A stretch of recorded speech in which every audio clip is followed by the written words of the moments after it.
Hello,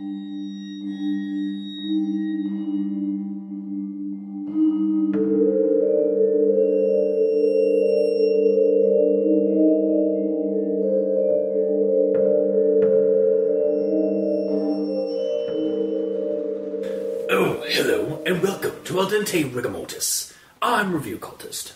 I'm Mikey, the E stands for evil. And I'm the gamer in yellow. And we're here to discuss those internet stories, most creepy and most pasta, and be critically silly doing it. Tonight we have Gracious Host.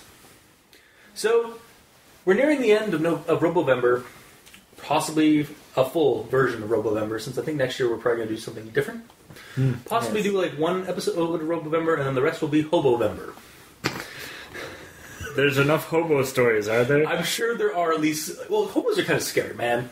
Like, if anything in my day job has taught me anything, I have literally encountered a commune of hobos in the woods just next to my office building. Write a creepypasta about it. I should. Because there's been some scary shit about that. But anyway, I'm sure there's got to be something out there. I was able to find creepypastas for next month, December, about mummers. Which is a very creepy... Very somewhat obscure, unless you live over there. Newfoundland and Pittsburgh Christmas tradition. Mm-hmm. But that's not this episode. That we're doing Gracious Host, which is tangentially Robovember-ish, because there's robots in it and there's bots from online on it in it, but it's not really about robots. Yeah. And we'll get into that with our rundown. See, there was a segue. See what I did there? They're kind of inconvenient, really. They're weird. Yeah. Well, I'd rather walk.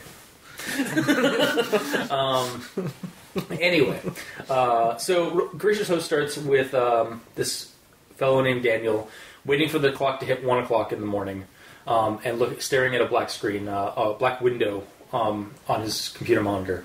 And when 1 o'clock turns around, this streaming the streaming channel comes up called Gracious Host, where basically a bunch of hackers and people from on the deep web, or like people in the darker side of the internet, meet and watch a weekly viewing of a person getting killed by this mysterious enigmatic figure known only as the Gracious Host, who kind of presents themselves as a creature of the night, a vampire-like thing, or just like... Does he straight up say to his viewers that he's a vampire? No, he doesn't, but he references a lot of things, like a creature of the night, and he has a very, like, his mannerisms, at least in the way my mind kept reading his dialogue. My mind's radio kept hearing, like, I'm not gonna lie. The first time you going blah? No. Actually, the first time I heard it, like the way the mannerism is, I kind of started thinking of Nightmind, which is a YouTube channel guy. He's like, "Welcome, we fellow hosts or fellow spooky people, and welcome to Nightmind. Now, my children, we have time to talk about Everman Hybrid." And like, I love that show, so I'm not I'm not like bashing it in any way, but like. It sounded like his mannerisms, and then as it went on, it kind of sounded a little bit more like blah blah blah blah, like that kind of thing, or like like he sounded more like Bela Lugosi as it went on.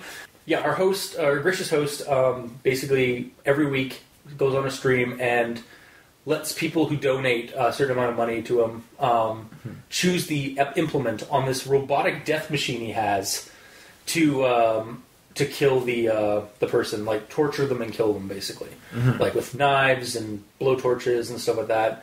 And tonight they have this like 24-something girl who apparently went on the wrong side of the internet and was kidnapped and taken into this spot. From the sounds of it, it was like literally the wrong side of the tracks. Like, yeah, literally. Where she physically was the problem. No, I kind of got it as like she poked around like the wrong forum. I was just browsing over that section. Really? Okay. Well, if you want to just wait a second, sure. She poked around where a fragile little flower like her should never wander. Okay, read the part before that though. But someone... Oh, well, yeah, maybe. But someone had a little too much fun on the internet on one of her days off. She poked me out. Okay, it wasn't Yeah, so it's like basically... Yeah, that's where I got... Like, I mean, you're not wrong. Like, it was the wrong side of the tracks. It's just the wrong side of the internet tracks. Yeah. Because, the internet has tracks. The inter-tracks. Oh, yes. I mean, basically, she poked around on a website she wasn't supposed to, or, jumped on somebody's, some thread or something like that. And basically got hacked, but taken or whatever. Weird, dark internet stuff. Mm-hmm. We've tackled it before on our show. Yeah. And we'll probably have some words from Mikey, the East Stands for Evil, about it. Anyway, so that's the torture victim this time around. And everybody's getting into it, and because they've chosen Blowtorch, and it's going to be a long night because it takes longer to kill somebody with the Blowtorch, apparently. And everybody's into it. And then this White Knighting character shows up on the that's anonymous, shows up in the chat and saying, "You guys are all sick fucks, you're all monsters, horrible, and they're start getting bashed and stuff like that. And it's like, that's it, I'm calling the cops. And that's when Gracious Host locks down its server so he can't escape, and they figure one of the hackers on the channel. Gracious Host physically does it himself, I believe. Later, we find that out later. We find out something else about that. But anyway. Either way, the hacker, the quote-unquote White Knight, gets his name and IP exposed. Yeah, gets his name, his IP, and his face exposed on the chat, and then they figure out where his address is, and Daniel's like, oh well, that's only the next town over. I could totally do this, and maybe Senpai will notice me even further. Mm-hmm. So he gets his gear ready to go, and runs out of his house, he grabs a car, and just drives off. And then we cut to sometime later, basically, or another location, which is Alex, the person that was the social justice guy, or the White Knight, is bound already in a chair. Gracious Host is finishing up his thing. He's turning off all the servers and whatnot of the 2 or 3 computers he has, and walks up to him and basically thanks him for letting him use his house and delivering himself to him already. And I'm a little confused. And then we realize that Alex is actually one of the people that was on that was in among the chat, and this guy is a legitimate vampire who hunts down internet assholes by luring them to go after them.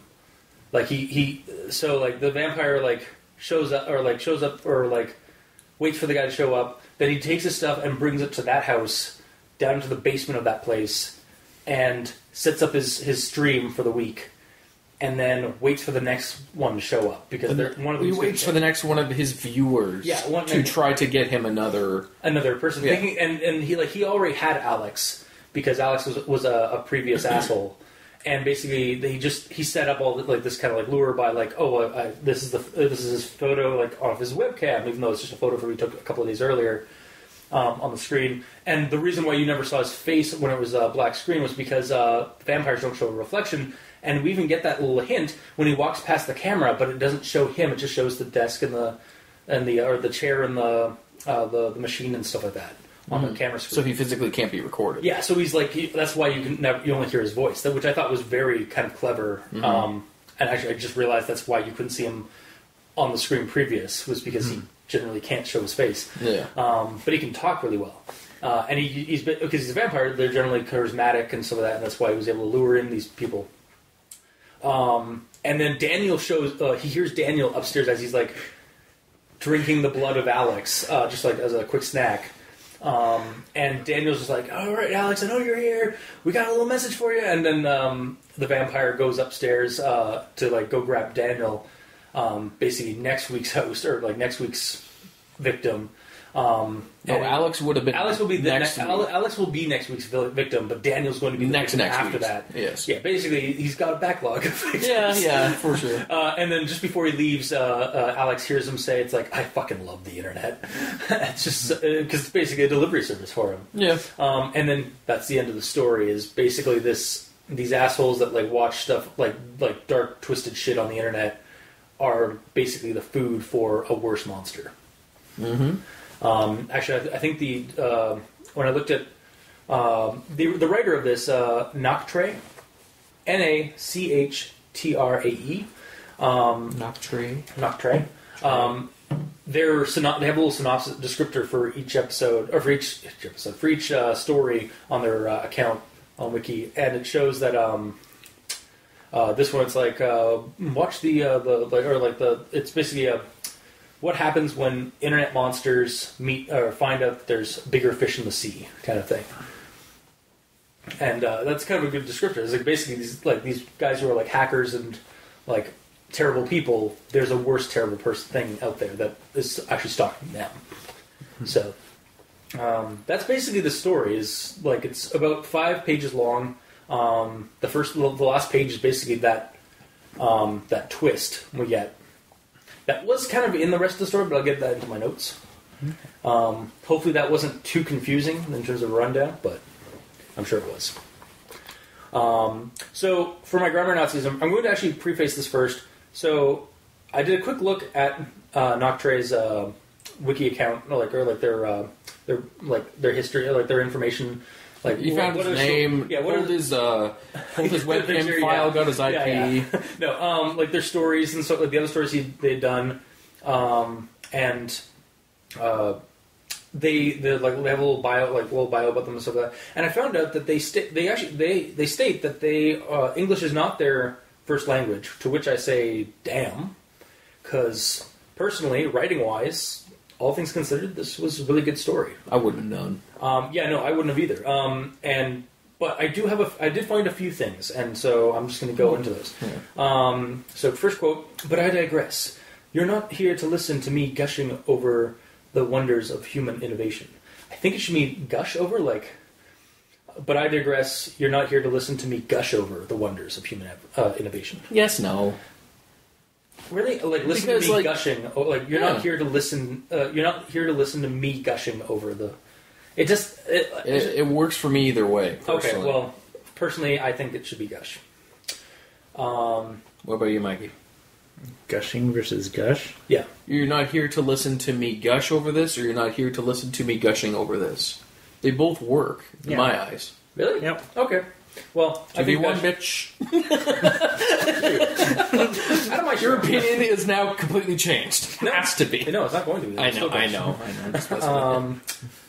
The next one is, she's here to entertain you guys, after all. And me indulging myself would make for a rather boring stream. So this is real nitpicky.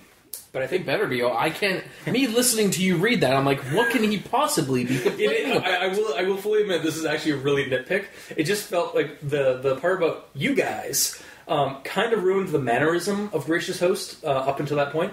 Like throughout the entire thing, it was like he had a very like air of like show business and mannerism to him. Like it's like you find people and blah blah blah.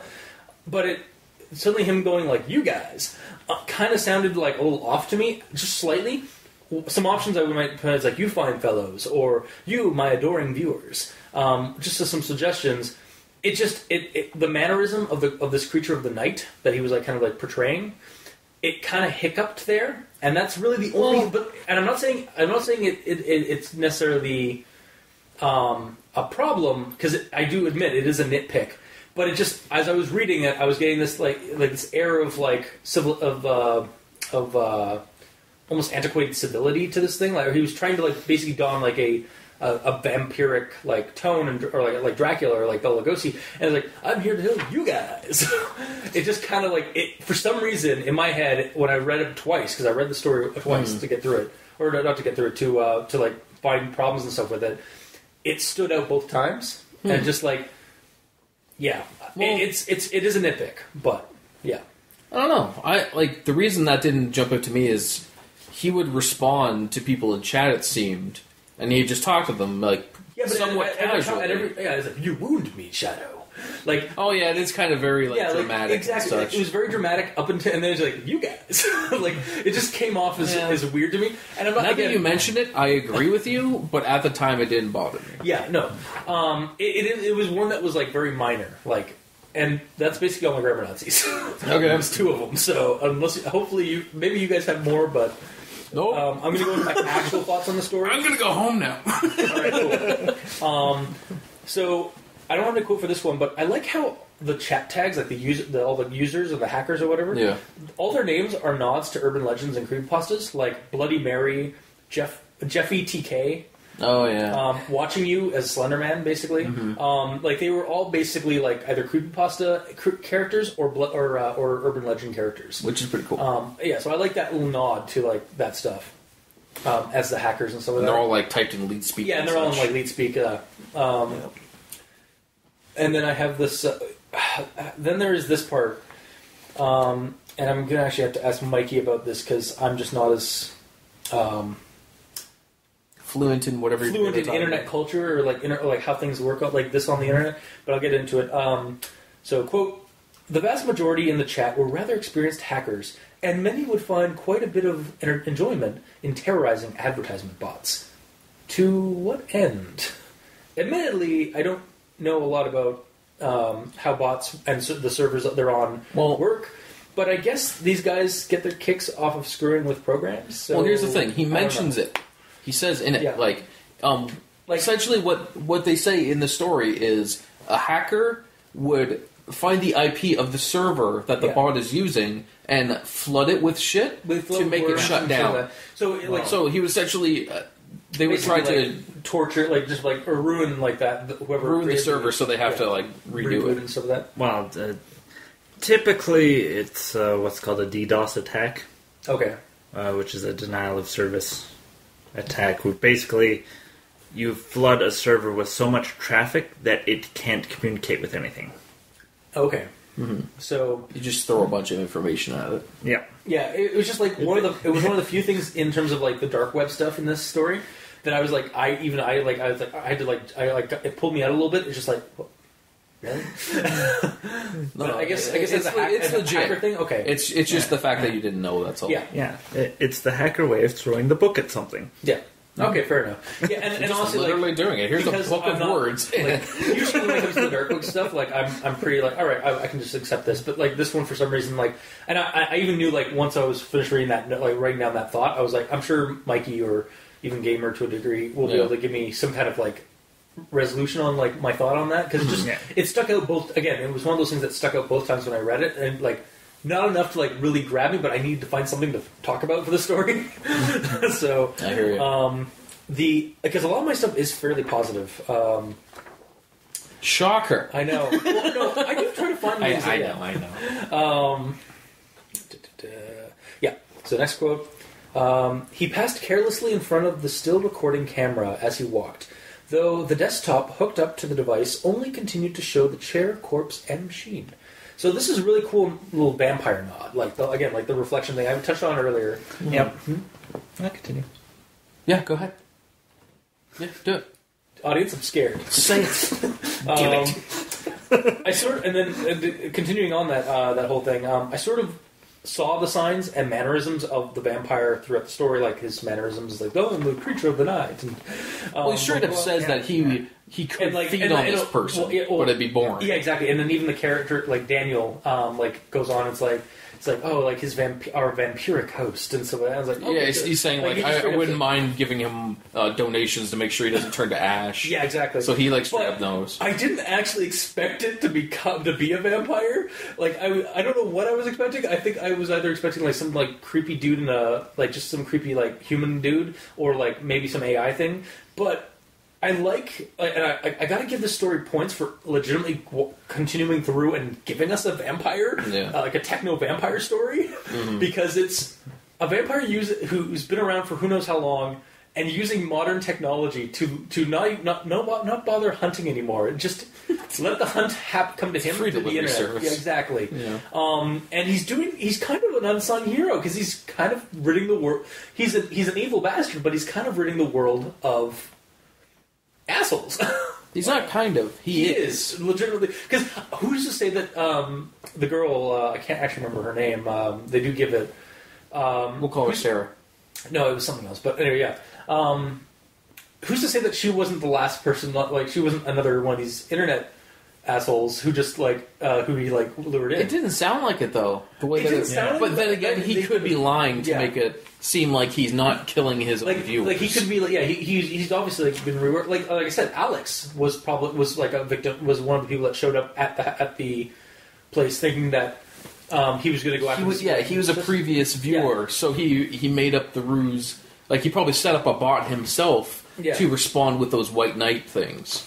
Yeah, so it's like almost like so this whole story is kind of like a horror version of a sting operation, like online, except really replace the cops with a supernatural entity, that is a vampire.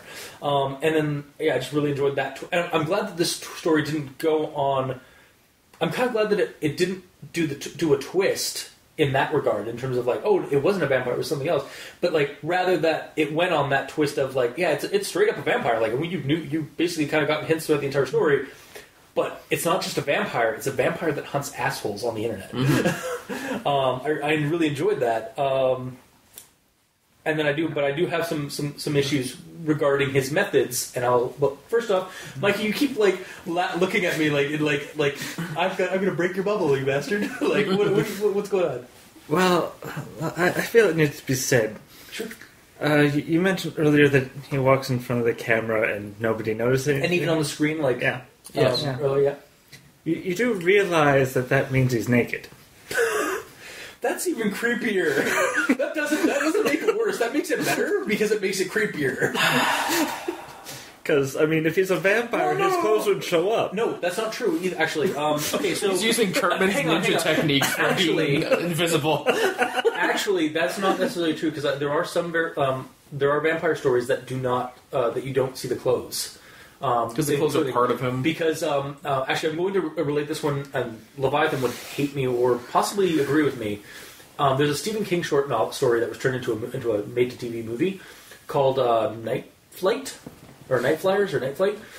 Basically, a vampire would go from small airport to small airport, like he was a pilot. And during night, he would travel from airport to airport and basically feast on the airport staff and then move on to the next airport. And his coffin was in his own little airplane and some of that. And basically, that's how he was going down the state, picking off. That's how he was feeding. He was basically feeding along the airplanes, and eventually he gets to Bangor Airport and just kills the entire the entire airport is dead. When the journalist who's hunting him down finds him, and so the journalist gets in there and sees all this carnage and just runs to the bathroom to throw up. And as he's throwing up in the sink and stuff like that, you see in the mirror the door open, but nobody shows up, and then you hear a zip, and suddenly this bloody pee just starts starts falling into the toilet. But he turns around and there's a dude there in clothes and stuff like that. So to me, this is kind of similar in terms of kind of concept to that short story, or that at least that movie, because I watched the movie, not the short story. Or I didn't read the short story. I watched the movie, actually at Dr. Leviathan's discretion. But so to prove your point, in vampire fiction, their clothes are also part of them. But it does make it creepier if he's just all completely naked while he's doing all this. I like him. So either way, I'm fine with either way. Yeah. It actually doesn't ruin it at all. Because, in some vampire lore, the vampire will turn into a bat and then turn back into a dude, and he still has his clothes on. Yeah, actually, and to quote... It's not like he turns into a bat and his clothes fall down. To quote Johnny from Hotel Transylvania, it's like, whoa, so you were, naked in that? Or when you transform into the bat? Or it's just, really small clothes? It's like... Yeah, exactly. I just watched that last night with my niece, so... Nice. But, yeah, so... I'm with you. It doesn't ruin it for me. So, I really liked that angle of the vampire actually being a vampire, the vampire host being a vampire. Mm-hmm. And here's the thing. However, they didn't describe what he was wearing, anyways. Yeah. When he showed up, so it could very well be. Yeah. Maybe that's why they didn't describe what he's wearing, because he's not wearing it. Yeah. However, yeah, there is one thing that kind of came up while I was reading that last twist bit, because I did enjoy it. But and here's the quote. I am ever so grateful you delivered yourself straight to me after the last showing, and then even granted me use of your wonderful basement for this stream. So, the vampire uses Alex's basement to set up his studio. Throughout, I figured it was somewhere remote, maybe somewhere where people couldn't find him or anything like that. But if he's just going from place to place, basically using the person's a home or establishment to do his setups and stuff like that. Number one. Even as a vampiric creature who could superhumanly strong and fast or whatever, that seems like a lot of stuff to move around from place to place, like that giant monstrous machine and like the dentist chair and all, and like all the like the 3 computers and like a server and all that stuff. And then number 2, not everyone's basement is soundproof. Hope he did something to ensure the neighbors don't come knocking. Then again, vampire. So people who come to investigate are probably screwed, but that's still kind of like just a hassle for the vampire. Like you'd think he'd like have like his own base of operations and then just basically drag them back. Yes, Gabriel. Here's my point. Okay, him going house to house keeps it so he's not being caught.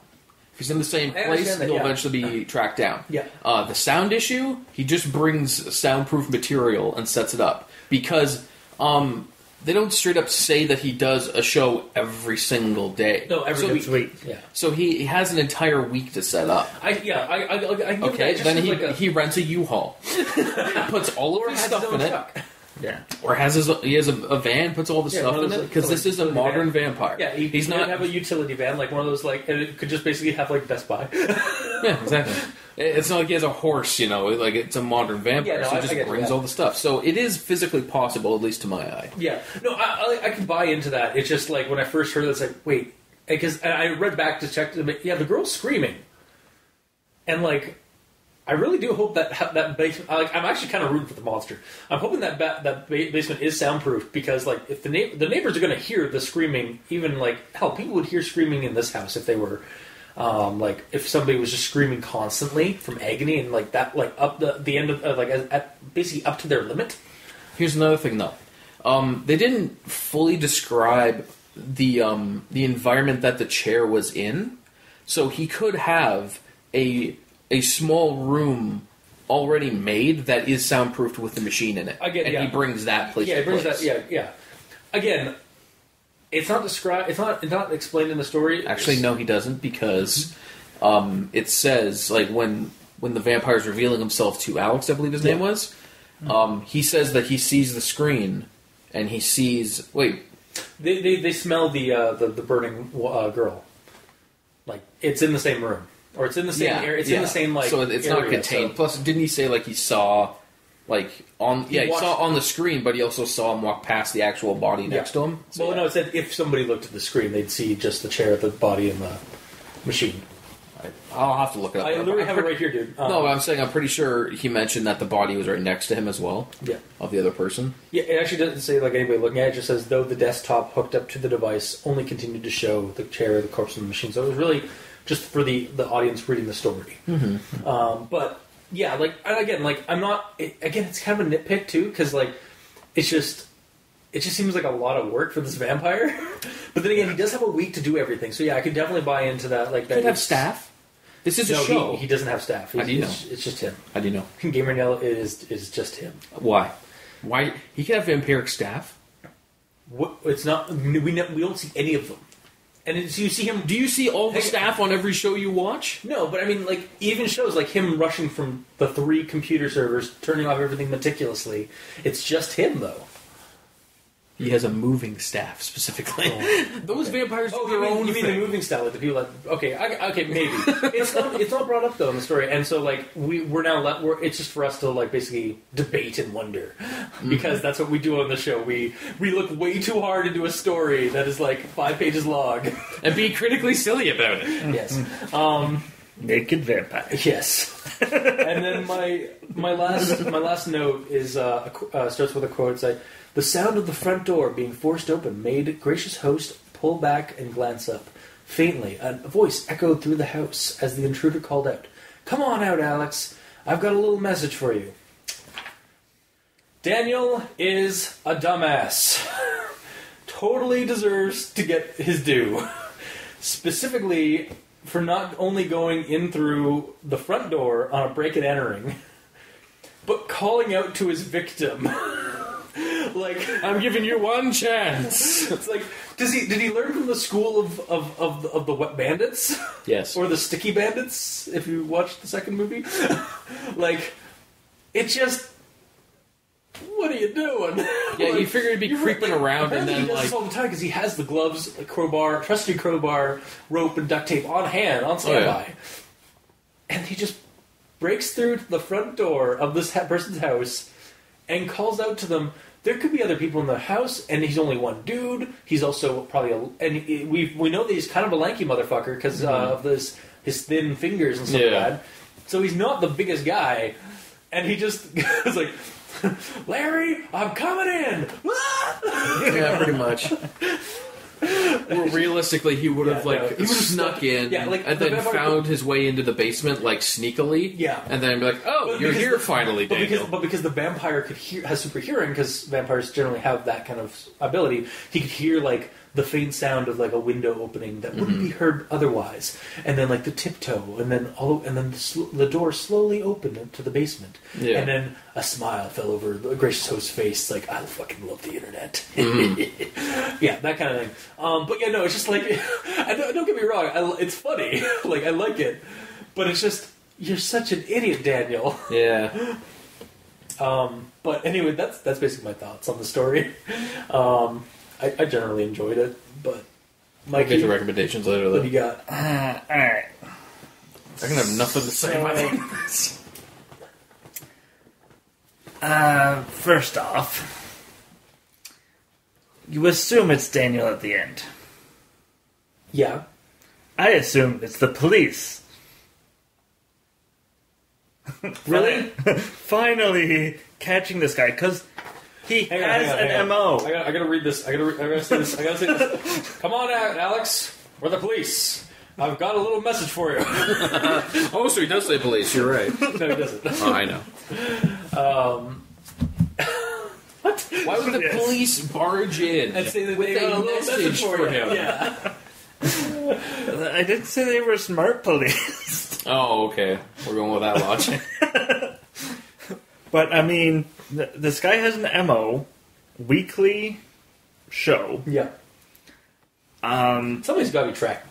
If he is giving out the IP address of where he is every week. Yeah, that's true. Yeah, I did. Yeah. Well, that's again, that's another part about my angle with, he's not, I understand he's a vampire creature, and, he basically, anybody come knocking, they're fucked. Even the police...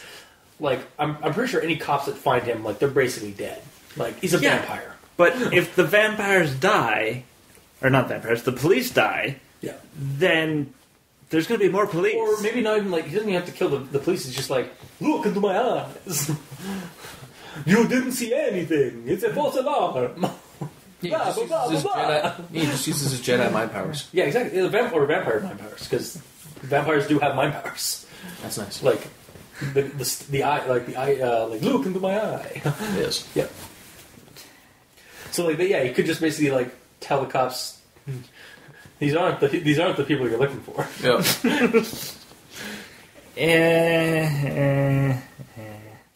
Anyway, yeah, that was my sort of take on the end, is that it could be the police finally catching him. But no. But I'm with you. If it hadn't been I have a little message for you, I think you said, "Come on out, Alex." I think it could have been either one, but because it says, "I have a little message for you," we're meant to assume that it's Daniel. Especially when my message is you're arrested. well, the message, especially after the because there's a cutaway at the end of the first part of the story where Daniel is getting his car and going to Alex's address. Well, and then it cuts away back to then cuts to Alex's house. Well, and the message might be your life is in danger, because they might not realize that that's where the vampire actually is. You know what they would do in that situation? Alex, this is the police. Open up. We need to talk with you. You called earlier. Hello, Alex. How are you? What's to say they didn't do that, but because of the soundproofing, they had to barge in. I mean, I could buy the barging in thing. I could actually buy in as being this, basically that giant thing they have, for, battering ram. The battering ram for the SWAT sometimes have to get in, or because I don't think normal cops have that battering ram. I think it's generally more SWAT. Yeah. A normal cop would just kick the door down. Yeah, and also, that's the other thing. He didn't call the cops. That was the vampire, because Alex has been tied up to a chair for 2 days, or for several days. The vampire is the one that planted the photo and the IP and all that stuff and the address, and then he said he basically was all his messages were all of Alex's messages were fabricated by the vampire. Yes. So what are you getting at? He wasn't going to call the cops. The cops have not been called. But the cops are already onto the trail. Yeah, but they're in the dark web. Okay, I understand what he's getting at. I understand what he's getting at. I'm just saying, like, that's never really brought up. That's all assumption on our end, like on that part. Like, it's never mentioned that there is something hunting the vampire. Like, there's somebody like tracking the vampire. Correct. Like, therefore, that last sentence, that message that Daniel or the person that's shouting out after they bursted the door, we have to assume that's Daniel and not some other person, because otherwise, why would you do that? Why would you like not hint at something else coming through that door? Like, it wasn't the cops. Okay, look, it wasn't the cops. Yeah, it's just fun to think of it being someone I get you. else. Yeah, no, I do. I also get you there. Yeah, but like, so don't be the fun police here. That's my job. Fuck you. I'm not the fun police. I'm just saying, like, if you're going to go that route, you should mention it earlier in your story, like that. Like, the vampire was maybe worried of somebody else, or was like, oh, this will be an inconvenience. The thing is, the vampire isn't worried. Because he's been doing this for a long time. Yeah. And if somebody finally caught on, which I would hope the police would. I mean, because murder is murder. No, murder is murder, I understand. But, like... Especially when there's video evidence. Yeah, but, yeah, and I do agree, like, it would be... But, like, if the story's going to go that route, we need that in the story itself. We can't just, like, assume, like, that single line is that. This isn't an investigation story. Yeah.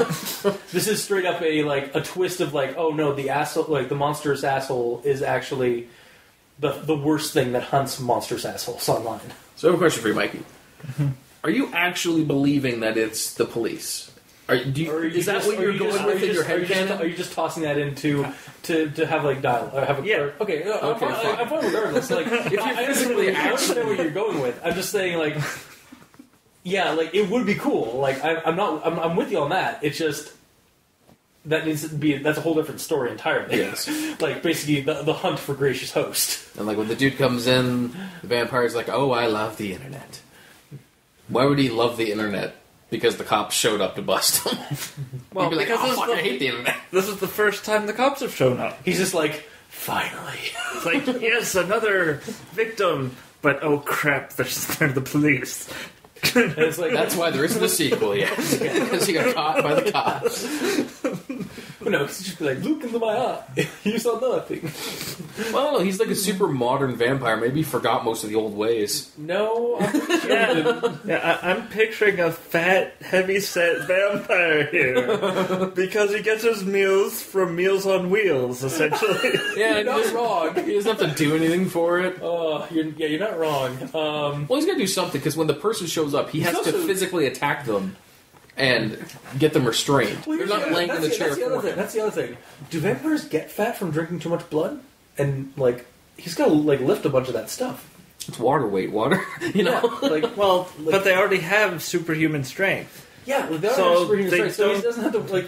So, I mean... Do they get fat, you think? No, well, the superhuman strength doesn't take a lot of energy. Mm-hmm. So, lifting things, that's super easy. Well, those were really bulky monsters. He's not getting rid of the calories here. Okay, does blood really give you a lot of calories? Well, it does when you're feeding once a week. Well, no, it seems like he feeds continuously almost, because like he has the person there feeding on them and then murders them after. Hang on, like, scientifically, let's look at this. Blood is water, sugar, and iron, and then possibly some other things that I just can't think of. Because it's definitely sugar in there. Mm-hmm. So he's definitely getting a sugar intake. So, but it's otherwise just sugar water, basically. Sugar water with iron in it. So, like... Does blood get fatty? Like... Sugar equals carbs. Carbs equals fat. There you go. If the vampire has superhuman strength, so he's not able to keep up with the caloric intake, Like him lifting. He might actually be fat, but it's not really like it's going to matter because he's also superhuman still, so he can deal with whatever fucking comes his way. Here's the other thing. He's not a dude. He's a vampire, so his body works differently. It's magic. It's magic. Have you ever seen a fat vampire? We're actually at a point where it's a magical creature or like a supernatural creature using technology together. It's not a supernatural entry in the technology. It's a supernatural creature using technology against us, or for a good cause. Yeah, exactly. Not even like I don't know about you guys, but Gracious Host is an unsung hero right now. He's the hero of the story. He's the hero we needed, not the hero we wanted. Yeah. You're welcome. Yeah. And the bit of a gripe that I had was the name drop Which name drop? of Alex. Okay. It just, to me, it's suddenly there, and I was like, who the heck is Alex? Wait, and then twist? Well, when In the chat. In the chat? well, no, it is in. okay. It's later on. Hold on. No, is it after after we like cut to the basement? Hold on. Because if so, like that's well placed because It's only said twice, and both have reasons. yeah. So, Yeah. I'm curious as to what you're talking about. Though maybe we should actually let him tell his thing and then No. We're going to speak over him. Like you always do to me. No, you were doing it earlier. I know I don't mean to, but Like in the middle of saying something, you just... The users laughed at Anoni916 and threats poured in with much more malice now. Daniel's own words joined in the tirade. Within minutes, there was a eureka in the chat. An image file popped up with a name. The image was a little grainy due to poor webcam lighting and webcam quality, but Alex Smith's face was still visible. Yeah. So, like, I don't know. A eureka, like they said, like a eureka came out because they found out who it was. And previously, before that, it said that they found the IP and name. Yeah. And then that comes up saying there's a picture even. Yeah. Yeah. So it's his name is mentioned 3 times. So they're saying that this picture being showed up is Alex. Yeah. Because that's the only name that they they have the name, and then they find out his address. Like one of them like, searches the name with the IP to find the address. Like, because they're hackers. That's what they do. I don't know. It just seemed all of a sudden. I'm guessing I was reading it incorrectly when I was reading this because it makes perfect sense now. But See, and that seems to be the case for like the story is like we were trying to find something that stood out wrong when we read it, and then when we think about it, it's actually not weird. Now that we're live on recording, I'm hoping I don't also have that. That might be a sickness that comes along with this creepypasta. alright. Yeah. So the premise of this story is essentially a dark web version of Chatterbait. I guess. Because I'm not actually familiar with Chatterbait. So. Chatterbait is basically online striptease website where they have a video and they're like, oh yeah, give me tokens or whatever, and so many tokens they strip and all that. And essentially in this case it's actually killing someone, but you give bitcoins to... Yeah. Yes, no, because it's not like saying, at this many coins I will start the murder. But he's just like, give me donations. Donations to vote. Yeah, donations to vote. What implement he's going to use? Yeah. On the thing. And actually, like I said earlier with the story, it's basically like that pedo bear, or not the pedo bear, the pedo sting operation that people do online, like where the pedophiles are talking to some kid online, and it's actually the kid is actually a cop. Yeah. And they're like, oh, let's meet at this playground. And then the pedo guy shows there, and then the cops are already there, and they're all in the bushes and jump on. Yeah, it's basically that kind of situation, except it's a bunch of assholes on the dark web internet that are being lured to some white knighting SJW guy or a person that is anonymous. They track him down, and then it turns out, oh, that guy's also an asshat, and also is captured by a vampire who's been who's lured you in. And so you know what? This vampire is in the same universe as Blind Date. You're right. This gracious host and Steffi both work for the same police department. Gracious host. Wait, was her name actually Stephanie? Or Stephanie, but I combined it to Steffi because it's a combination of Stephanie and Kirby because she's Kirby. Right. Listen to the Patreon episode Al Dente Reloaded and Revelations to find out what the hell they're talking about. Or listen to our old episode of Blind Date on Al Dente Rigor Mortis for free. But anyway, yeah. Yeah. Same universe. Yeah, I can buy that. So, yeah. It's basically just, I kind of want to live in that universe. I know, right? Just monsters are doing the cop jobs. And is that the same universe that eight-legged, or say eight-legged race, six-legged race centaur and the sea beater live in? Because the six-legged race centaur is clearly the countermeasure against the sea beater. Possibly. I can see that. See, I like this universe we're creating. I know. Like the League of Extraordinary Monsters. Okay, now you know I gotta run that game. You're welcome. I gotta run that. I'll run that in that one where he plays like the monsters, like hunting worse monsters. Yeah. Anyway, tune into Al Dente, tune into our actual play Rigor Mortis on Patreon. But anyway, going back to the story because we keep getting off task for all the good reasons, though. So. There is a bit of a potential plot hole. Okay. So either A, this doesn't actually happen on the dark web. Yeah. Or B, these hackers are idiots. Why? Okay. I'll give everyone a brief lesson here. Cool. Dark Web 101 is that you don't venture into the dark web without masking your IP address. Yeah. So, and in this story, the guy's like, "Oh, we got his IP address," and it only bounced once. Yeah, it only bounced. And well, then again, like that, you're going off of the fact that like that the reason why they were able to get the IP so easily was because Gracious Host let them get it so easily. Yeah. So either A, they're not on the dark web, and they get the IP easy, or B, they're idiots, and they're like, oh, they got the IP address, when... they're actually not on the dark web at all, they're just on Twitch. Yeah, totally. Goddamn Twitch. They're just on Twitch, plays snuff films, or plays snuff. Yeah, so... Yeah.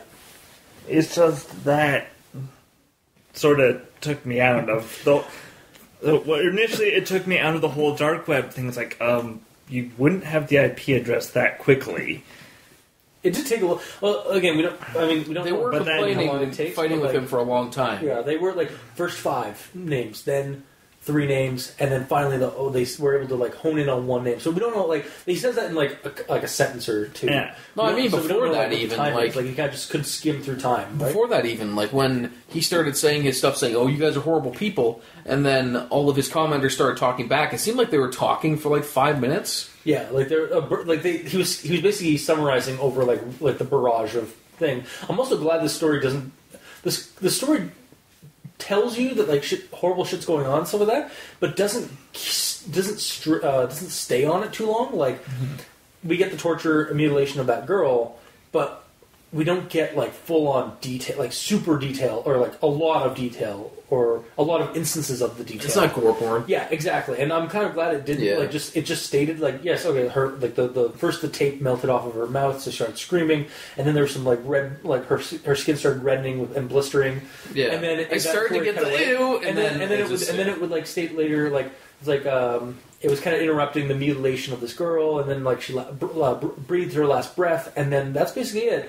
And that's kind of that's fine. Like that's a good amount of done tastefully. We said that a couple of times on the show. Me and Leviathan, like when we had like a couple of those gore porn episodes, where it's like, I'm glad that the torture was done tastefully. Yeah, it's weird saying that. It is, but it's morbidly tasteful. Yeah. And same thing with the chat thing. Like who wants to, like we got a sample of the chat in the beginning. Yeah. And actually that wasn't too bad. Like I was worried that was going to be most of the story. It was just going to be through that. But like then we got this like third person narrative, which is awesome. But yeah, and then it just skims through that the chat. We don't like to go back to what Gamer was saying.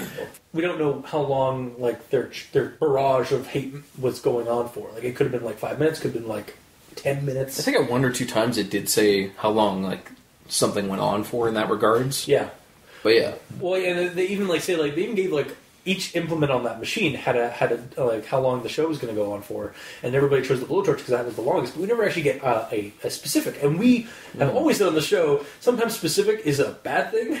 Sometimes, and this one is actually a good example of when the vagaries are really it touches on like why you shouldn't always have specifics because the vagaries in here are well done for that. Yeah, but sorry. What were we originally talking about? We're talking about how long it would take to find the IP and some of the hackers. Yeah, wow. And like he said that he locked him into the chat so he couldn't leave. He couldn't leave until he was giving him more time to get his IP and name and all that. Yeah.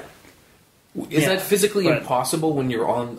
Like, I know nothing about the dark web situation. I don't. So, can you actually completely mask your IP so you're 100% anonymous no matter what you do, or no matter what anyone else does? Easily. The way it typically works is that you run a IP routing service. Mm-hmm. So it looks like you're from India. Okay. Yeah. But you're not. Yeah. And it essentially is interesting if you go to like regular websites when you're trying to when you have a router set up. So it's like, because it comes up in Indian. Well, it's like Google India. And it's like, what? But I don't want to Google India. I'll Google America. See, like I also don't know. Like I know the legend, like I know the fictional, legendary, like dark web through like creepypastas and like through like creepy internet stories. I don't know hacking, and I don't know like internet how the internet actually kind of works. So that's why I only know like our cosmic IT guy here has. Well, we have like a very good dynamic. You know nothing. I know some. He knows all. Yeah. You're welcome for the dark web stuff. Yes. Yeah, that's what I mean. I don't mean in general. Yeah. So the key thing is that it is anonymous. Yeah. Like that's like even Russia has piped in and say, yes, we want it to remain anonymous. The only time that you sort of shoot yourself in the foot is if you give out a name or address or any identifying information. Yeah. Like a username? Well, more like all these people have usernames. Yeah, but it's tied to something that's anonymous. Yeah. Bloody Mary probably isn't Mary. Sorry. Yeah. Well, obviously not, but... Well, it's... Basically, there are forms on the dark web. You sign up for said forms with just a username and password. Your username can be whatever you want. You don't have to like connect it to an email and confirm it and shit like that? No. Okay. Because that would possibly leak in that would link to your email address, which could then link to a social network thing. Yeah, social network and all that wonderful stuff. So, I mean, you're not. So if you forget your password, you're screwed out of that username. But then you just make another one because Here's a point I got to put against this. He's getting donations from these people. Yeah. How are they paying for it anonymously? Bitcoin? Bitcoin is 100% anonymous? 100% anonymous. All you need is a code. Well, how do you get said code and use it? I don't understand. I figured like they're paying through credit cards and shit. No, it specifically said Bitcoin. So... Yeah, it's one of those phrases I didn't know, but I should have looked up, I guess. But Bitcoin is its own currency. It's the future. It's anonymous transactions. It doesn't say who is on either end because you just have like a Bitcoin account or something like that, and then the account itself isn't tied to anyone. It's basically anonymous PayPal. Yeah, okay, but buyer on their Bitcoin account has their credit card information. No, it doesn't. Then how does he pay for it? Through the internet. Okay. You can buy Bitcoin with regular money. Like cash? Yeah, cash and I guess through credit card as well. But the coins themselves are non-trackable. Except for you have like a hashtag, essentially, of the digital currency, and it confirms that you are the owner. Whoever has this code is the owner. That's why a few years ago, people thought Bitcoin was going to be the future. Well, when Bitcoin initially started, a guy got a bunch of it and stored it on a hard drive, forgot about the hard drive, and because it's a digital currency, it just sat there. Mm-hmm. And then he booted up the hard drive the one day, and he had to remember his Bitcoin password to be able to access them. Yeah. But once he'd accessed them, he was swimming in money because it'd gone from like $1 per Bitcoin to $1,000 per Bitcoin. Wait, there's like... Yeah, it's like tokens, or it's like an economy for it, like goes up and down. It's its own currency. Like I said, like a couple of years ago, it was supposed to be. Sorry, continue. No, I was just like a couple of years ago. Like I only know Bitcoin through osmosis of culture. Like I know, like I know that a couple of years ago, it was supposed to be the future, according to a bunch of Redditors. Mm-hmm. Like it was going to be the future's PayPal would be gone, money like cash would be gone. It would all be through Bitcoin. Well, but then it didn't really happen because that... Maybe because I'm thinking of it in terms of this creepypasta, but it seems like Bitcoin, the whole reason it's made is for nefarious purposes.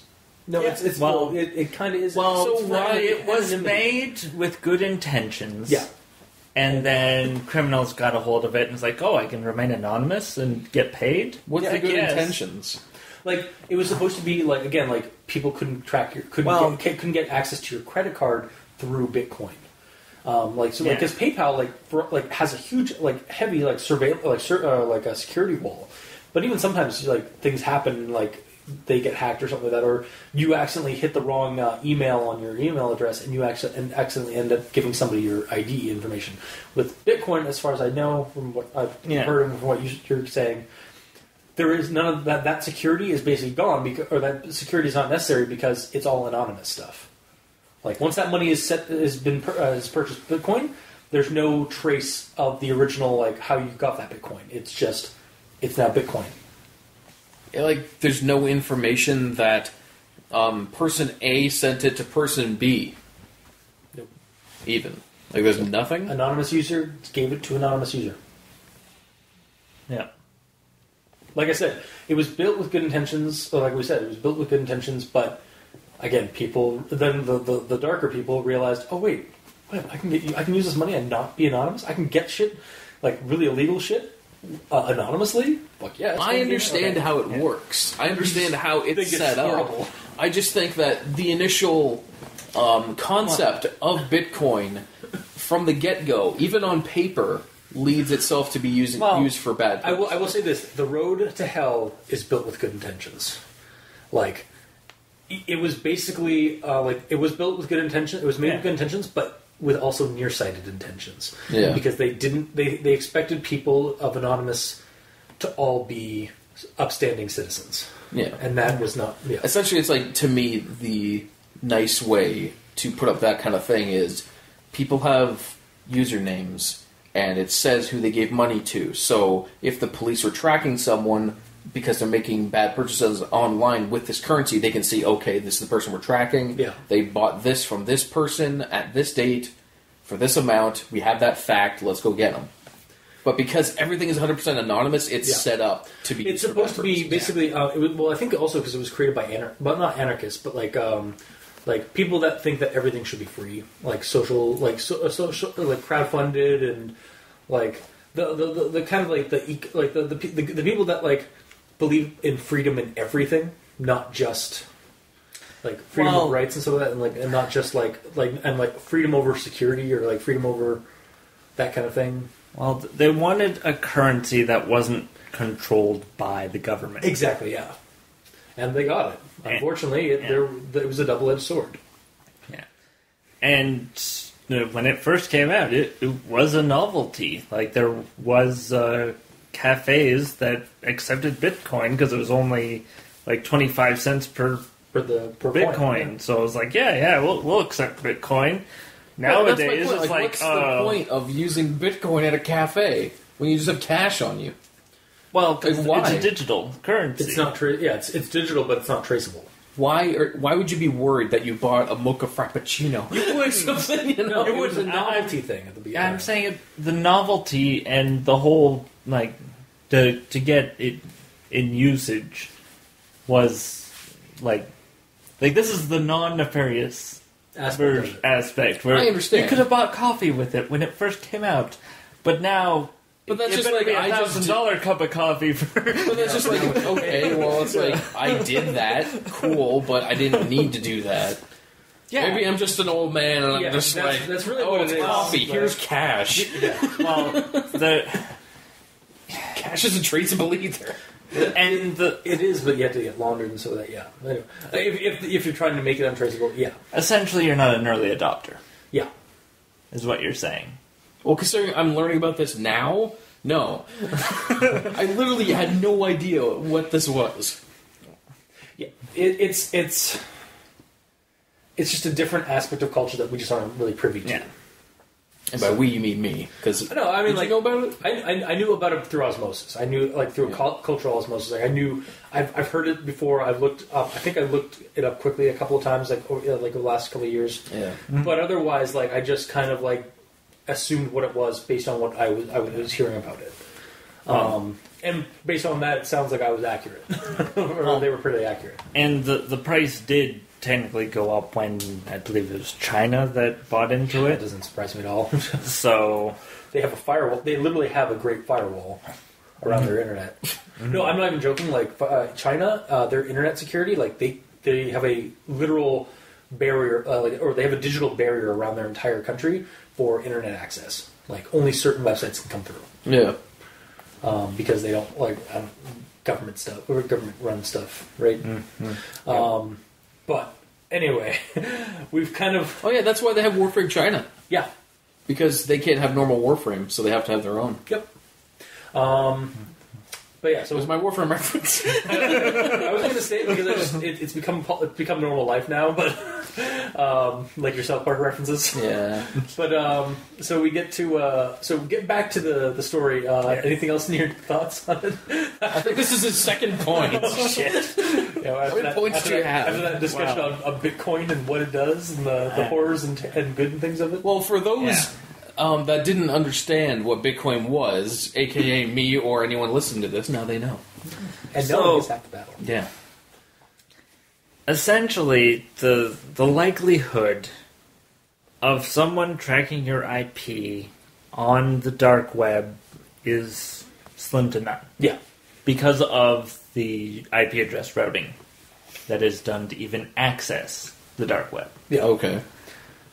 So, and I mean, again, my counter to that was that it was he made it simpler. Yes, so by giving it to them, so they're either complete dolts. I mean, a person ain't dumb. People are dumb.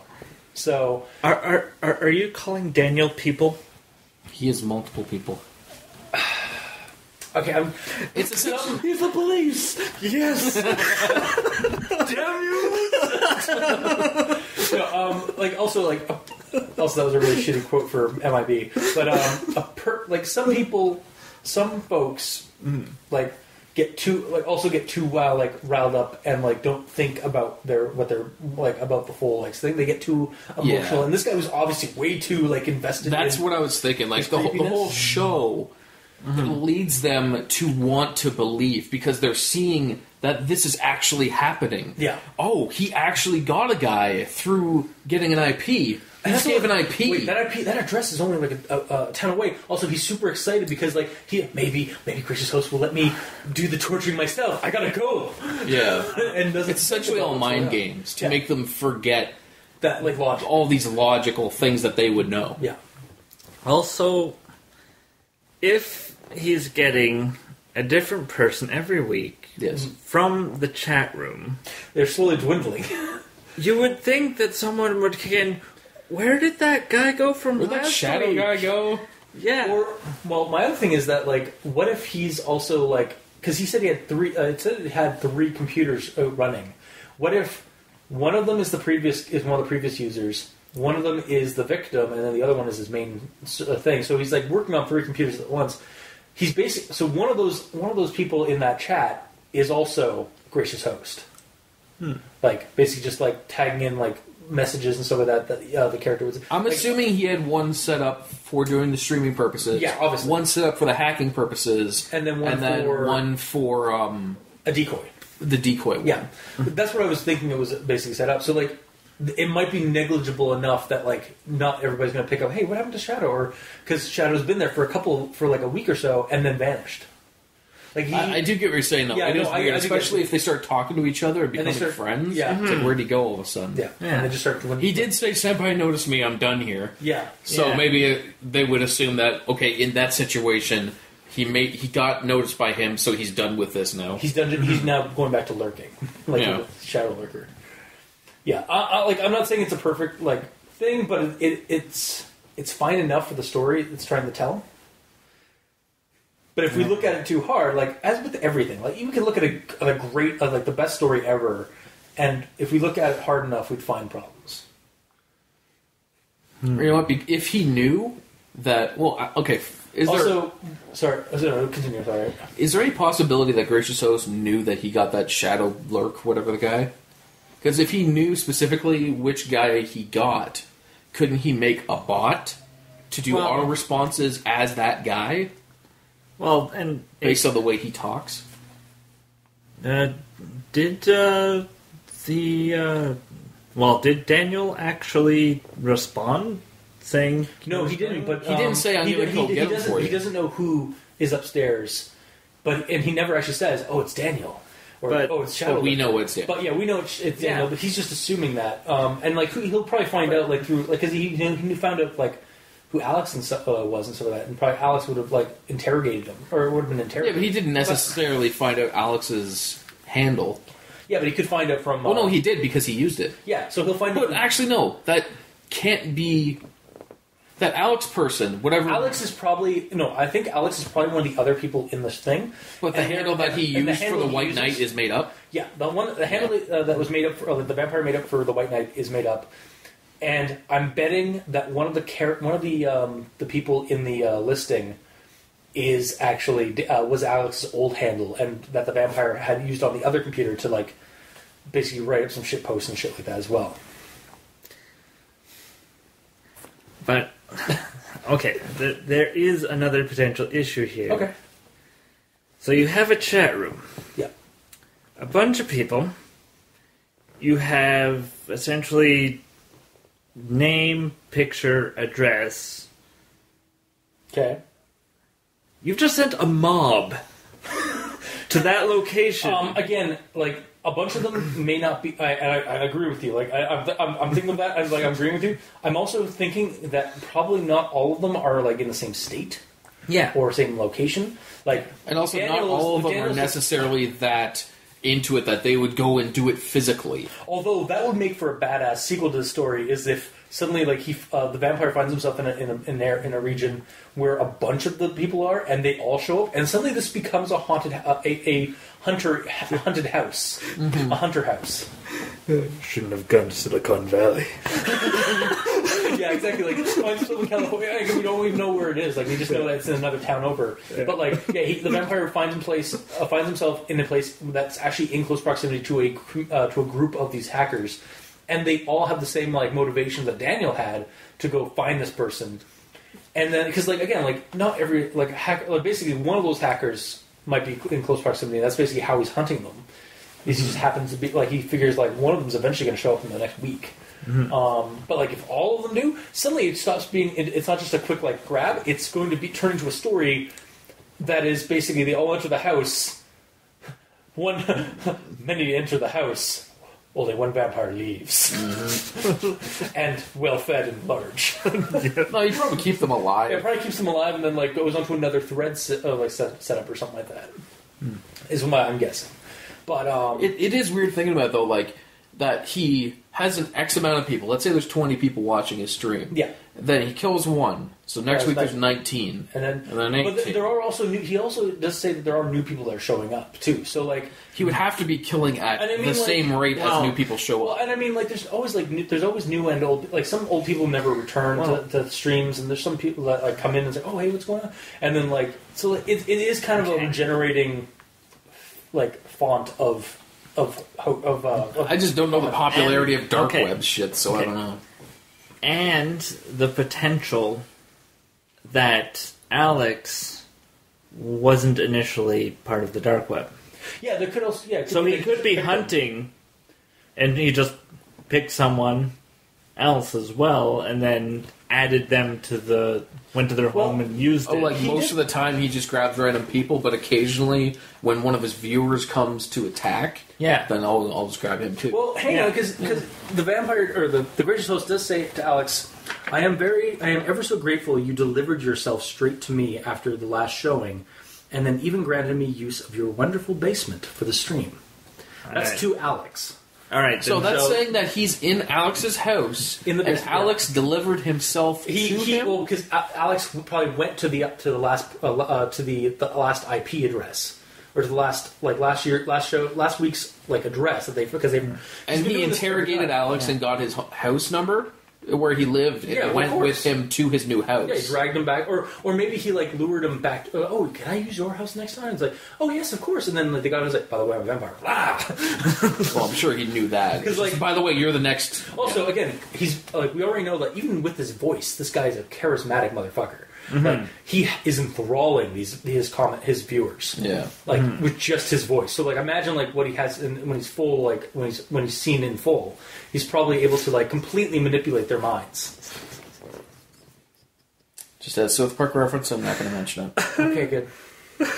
Not going seen in full, the full Monty. Oh my God.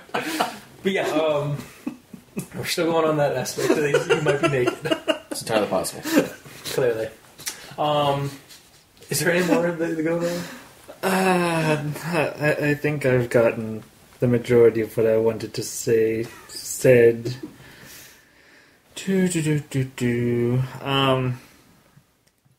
And so those 2 points? Those 3 technically. Was it 3? Yeah.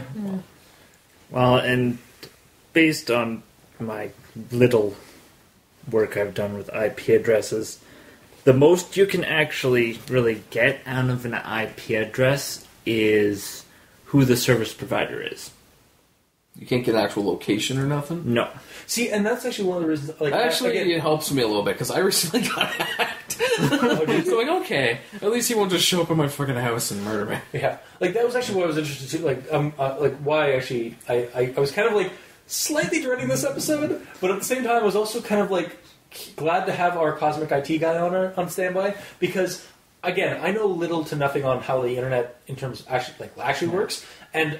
I know we always have issues with these dark web episode or stories. So I was curious to see, as somebody who knows the workings of the internet and like services and IT services and stuff like that, how the story like looked to you in terms of like somebody describing the dark web and stuff like that. How believable it would actually was. And the only time that you get more than a service provider is if you're a business. Yeah. And then you're basically. Which is for business-to-business services. Yeah. So that businesses can see that, this business is visiting my website type thing, so I should cater to them or something along those lines. So in that case, you get the name of the business. Yeah. As opposed to just the service provider. Yeah. Like, I wasn't sure how much of this, in terms of like, the hackers and so was basically... just description of like movie hackers stuff, and that seems to be a lot of like what the dark web stuff is. It's basically like the fictional knowledge of what we think hackers do and stuff like that. Like, and I Hackerman, like Hackerman, or like what's that '90s thing with Angelina Jolie? that was like, we got a dual hack, and they start hacking with like both with like two people hacking on the same keyboard.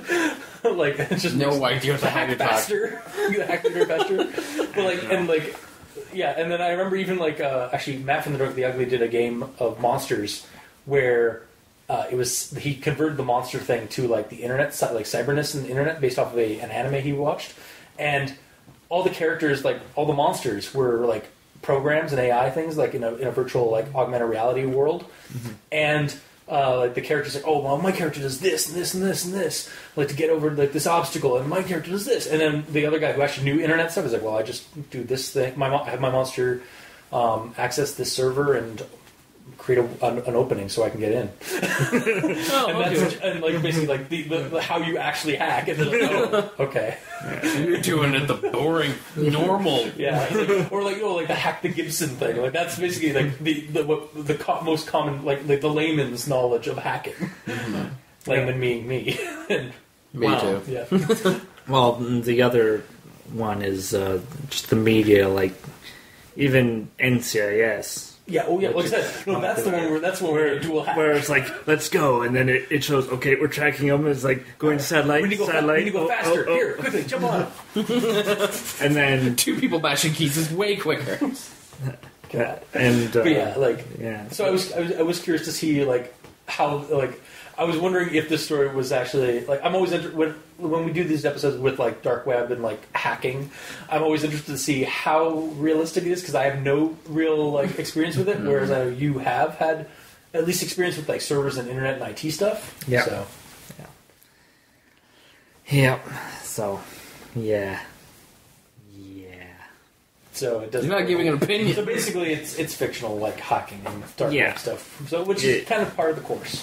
Fictional hacking. It's like we're going through 3 satellites to get to the thing in Al Jazeera. And it's kind of like in the Slender vlog Dark Harvest, where his Jimmy's brother is a member of the dark web, or like is able to access secret files on like and it's like. And even like as a person who can buy into shit like a lot of shit, I'm just like, you're part of the dark web, huh? Just like, yeah, okay. Everyone can be if you try hard enough. Yeah, but I mean like that, like when like if you just like treat it like a legend, like basically like a modern myth or legend and so that you can kind of buy into some of the creepy aspects of it. But when you're looking at it critically silly like we are sometimes. Sometimes. Most of the time. It's a tagline. It does kind of like... It does become kind of comedic looking at it that way. I suppose.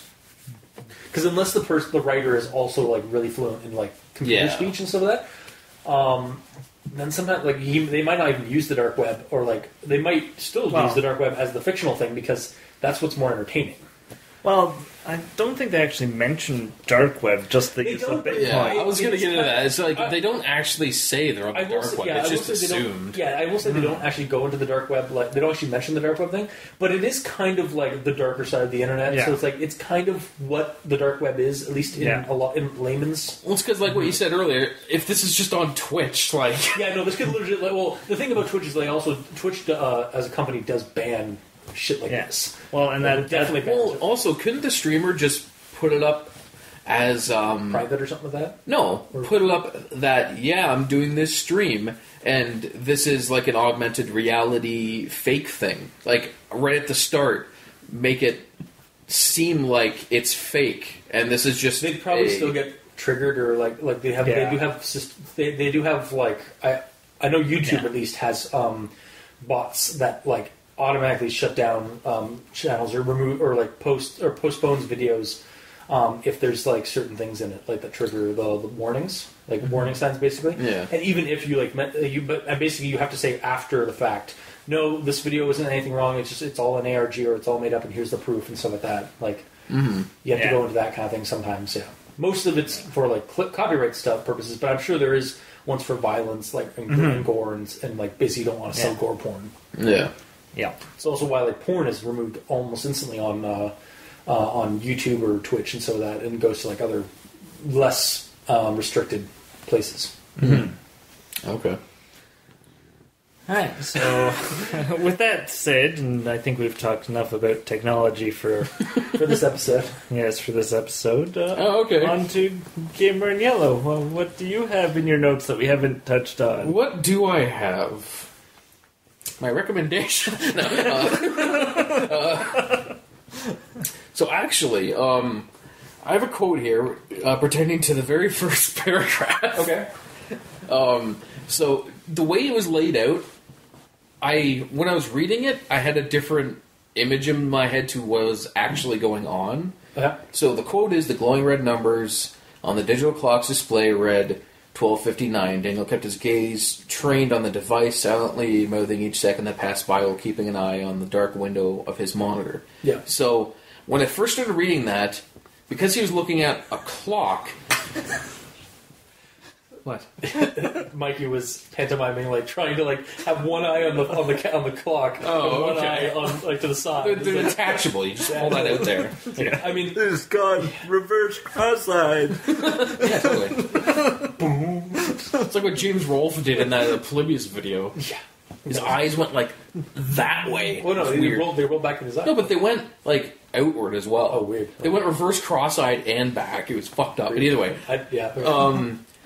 But yeah, when I was reading that, because it's talking about watching a clock, I immediately thought that this is a dude laying in bed watching his alarm clock.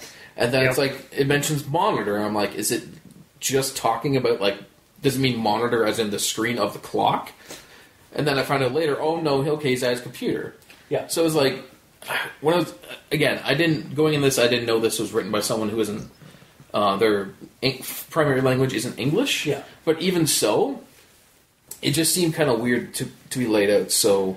That seems kind of because I didn't really get that. I kind of understood. You immediately knew that he was at least at a computer because the black window of his monitor. So he's keeping an eye on his clock. Although for me, my problem with that first sentence is not so much that they're staring at a clock and also staring there where the hell is he? It's more why didn't he just watch the clock on his on his monitor itself? Yeah, that's my point. That's why I was why is he shouldn't be on a PC if he's looking at that. I could buy if maybe he's on a laptop, he's on his bed on a laptop and just staring at his bedside clock and just waiting, and then wait, and it has it on his stomach or something like that. I mean, after reading it and I know what's going on, I assumed he's sitting at his computer table, PC's there, and he has an alarm clock next to him. Yeah. And to my point, to your point, and I think to my point, why does he have the clock right there by his computer when there's a clock on the computer? But it's not like he's a techie guy. I know. Yeah. So he can't set up alarms and such on and know how to use a clock. Yeah. It's not like he knows how to mask his IP and go on the dark web or nothing. So. Yeah. No, clearly he doesn't, because that's not how this is going on. This is clearly just dark Twitch. Yeah, it's just dark Twitch. Dark Twitch. Yep. Yeah, the private. I wouldn't be. It would be hilarious if this is actually just privatized Twitch server. Yep. Or Twitch channel. Or the corporate Twitch channel. Twitch? Really? Corporate, so they have full control. Oh yeah, maybe. And that they won't be stopped by themselves. So Twitch is behind this entirely. Twitch is actually helping the vampire. Yep. Twitch is in league with the police. Yeah, exactly. They're connected with the police. So the vampire is actually getting full. He's actually getting full. It's as long as he doesn't even have to get paid by the police. The assholes who watch this stuff and get off on this stuff. He's actually getting paid. Are being paid by he's being paid by his own victims. That's actually they're already it's they may get eaten by this monster, but you know what? They're helping the world. So he's your friendly neighborhood killing vampire. Yeah, and that's why he has this fancy ass robot that's specifically from his victims. It's actually either paid by the robot or paid by the robot. It's actually paid by the people, or it was given to him by the police. He's we'll give you the mic. Oh yeah, that's a police thing. Yeah, no. He's hey, I just need a couple things to get started, this death machine. Don't worry, I will be killing asshats on the internet, and we're yes. Wait, these are the asshats that get off on watching snuff films? Here you go. You don't need a trial. No. This is the Judge Dredd universe. Oh yeah, totally. That's awesome. In the Judge Dredd, based on what I've heard of the comics of Judge Dredd, this wouldn't surprise me being something in the Judge Dredd universe. Vampires and such? Yeah, well, no, honestly, there's an undead zombie judge in the comics. Oh. Yeah, like it's not. Yeah, like in the Judge Dredd actual like comics, it's a little bit more fantastical and zany than, as well as like grimdark and like brutal. Mm-hmm. It's just the movie adaptations are all like about the brutal and grimdark stuff. They don't add in a whole lot of the zany weird shit. Yeah. But anyway, anyways, I'll quickly go over like the way that I would have personally wrote it myself. Sure.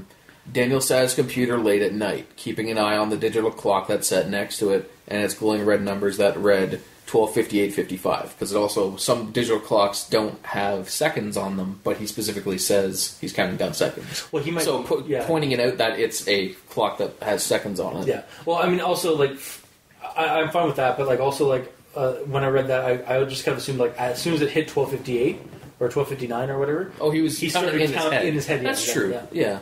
Oh, that's fine. Like, and we just basically start the show. We start the show or story as he was basically getting to 55, 56, 57. And also, when it was mentioning the whole dark window on his computer, I didn't fully understand what he was talking about. It took me in my little rewrite here. Yep. After that is silently mouthed each second that passed while keeping one eye on the dark window of his monitor with an indicator that was marked offline. So it's shown. So you kind of show that he's on his computer. There's a dark window in there with offline, so he's waiting for something to come online. Yeah. Later on, it says that something pops up saying online, but it didn't say it was offline before, so it just kind of came out of nowhere. Yeah, or stream not available, or something. I will say that like it did take me, I think, a second read of that line to realize that it was a monitor. Or it was a window on a monitor. Yeah. Because otherwise I just thought it was like literally just a TV screen or something like that he was watching. Yeah. And then I was like, right, window on a monitor. Okay. Mm-hmm. Okay, and then... A bit nitpicky, but yeah, like it's... Well, when I was reading it out, I was kind of getting stumbled because I didn't... Again, when I'm reading something and I don't have a clear visual in my head, then I'm like, it just kind of bugs me. Because I want to get immersed into it and get into the situation, but if I can't see it, then... What can I do? My next point is down when it starts going with the advertisement bot coming in. So my point is specifically that like since the host is seeming to type all this out, I'm assuming with the comments.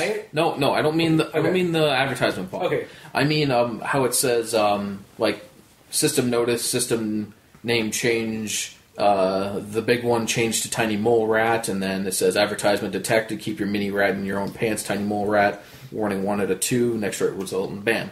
I'm assuming that's specifically him typing it out every time. No. That's actually probably an automated message. Yeah. Bot versus bot action. Yeah. Security bot. Specifically saying keep your mini rat in your own pants? He added that. Yeah, he basically, because he's the one that changes, he basically, whenever one of these little guys show up, I'm guessing that's basically his name for them. So he programmed that into the bot to say that, to change the name to that bot, and then basically give that message saying that's basically a pre-recorded message that he set up. Yeah. Whenever this kind of thing happens, because he says like. But what if it's an ad for something that isn't like penis related? He doesn't want ads regardless. Like he wants. Oh, I know, but he has this, or unless he has different bots set up to respond to different types of ads. Yeah. Okay, because I was going to say like. Those two respond like bang bang. I figured if he's physically typing this out, it would be bang, and then commenters are going, "Oh shit, here it comes," and then bang because he has to type it out. No, I'm pretty sure he's either a really fast typer for that because he's just typing. He's not typing that whole dialogue. Most of that message is pre-programmed. Oh, I know, but like then like the message he might have tossed in that message, or it might actually just be a pre-recorded one he gave. Sorry. And just going back to the... Because it's in the area that you're talking about. Okay, sure. I just remembered that I put a comment in my Google Doc, and so I have one more thing to say. Uh-oh. Woo! That's fine. Anyway, so he's counting down the seconds to 1 a.m., and then the chat box gets swamped with messages, and he says, Daniel eagerly joined in on the chat spam, his face split in an ear-to-ear grin. Yeah. I misread this the first time. Okay. That his face literally split? No. I misread the word chat spam and read it as chat spasm, which actually fits the scenario because it's being filled with messages. Yeah. They're just spasms. Like spontaneous messages popping up all over the place. Yes. But I'm pretty sure chat spasm isn't a word. It isn't. It can be. But I feel like we might have just made one. Yeah, I think it is a good descriptor for that happens. Also, I didn't realize something in the story. This story has sniggered in it. It does, yes. I read that. I'm like, oh, okay. I guess it is a word. Yeah, it's only the second or third time I've ever actually acknowledged, realizing that was a word, like, written, like, mentioned. So I was like, oh, nice. It's like, well, so that, yep, all right. There's more evidence that is a thing. And I don't, again, we don't know the nationality of Nachtrae, but, like, because it may not just be a UK thing. Mm-hmm. Anyway, continue on. Sorry. Yeah, I'm sorry for interjecting. That's what we do here. That's what we are. That's why we spend 20 minutes talking about, like, just Are you sure it's just 20 minutes? Like, 20 minutes, 30 minutes, 20, 45 minutes? I mean, I don't have much else to say, to be honest. And I mean, it cycles through also. Yeah. So, actually, my last point, because my last point we kind of talked about, this is another... No, this is going to be a small point. Okay. It's essentially... This is another situation where I'm going into the creepypasta kind of not being able to connect to the person. It's like when I first started reading Blind Date. Yeah. And, like, the dude is a psychopath, and he's talking about how he likes killing everyone, and that's great. And I'm like, I don't feel sympathetic for this character. Mm-hmm. You know? You're not supposed to. I understand that.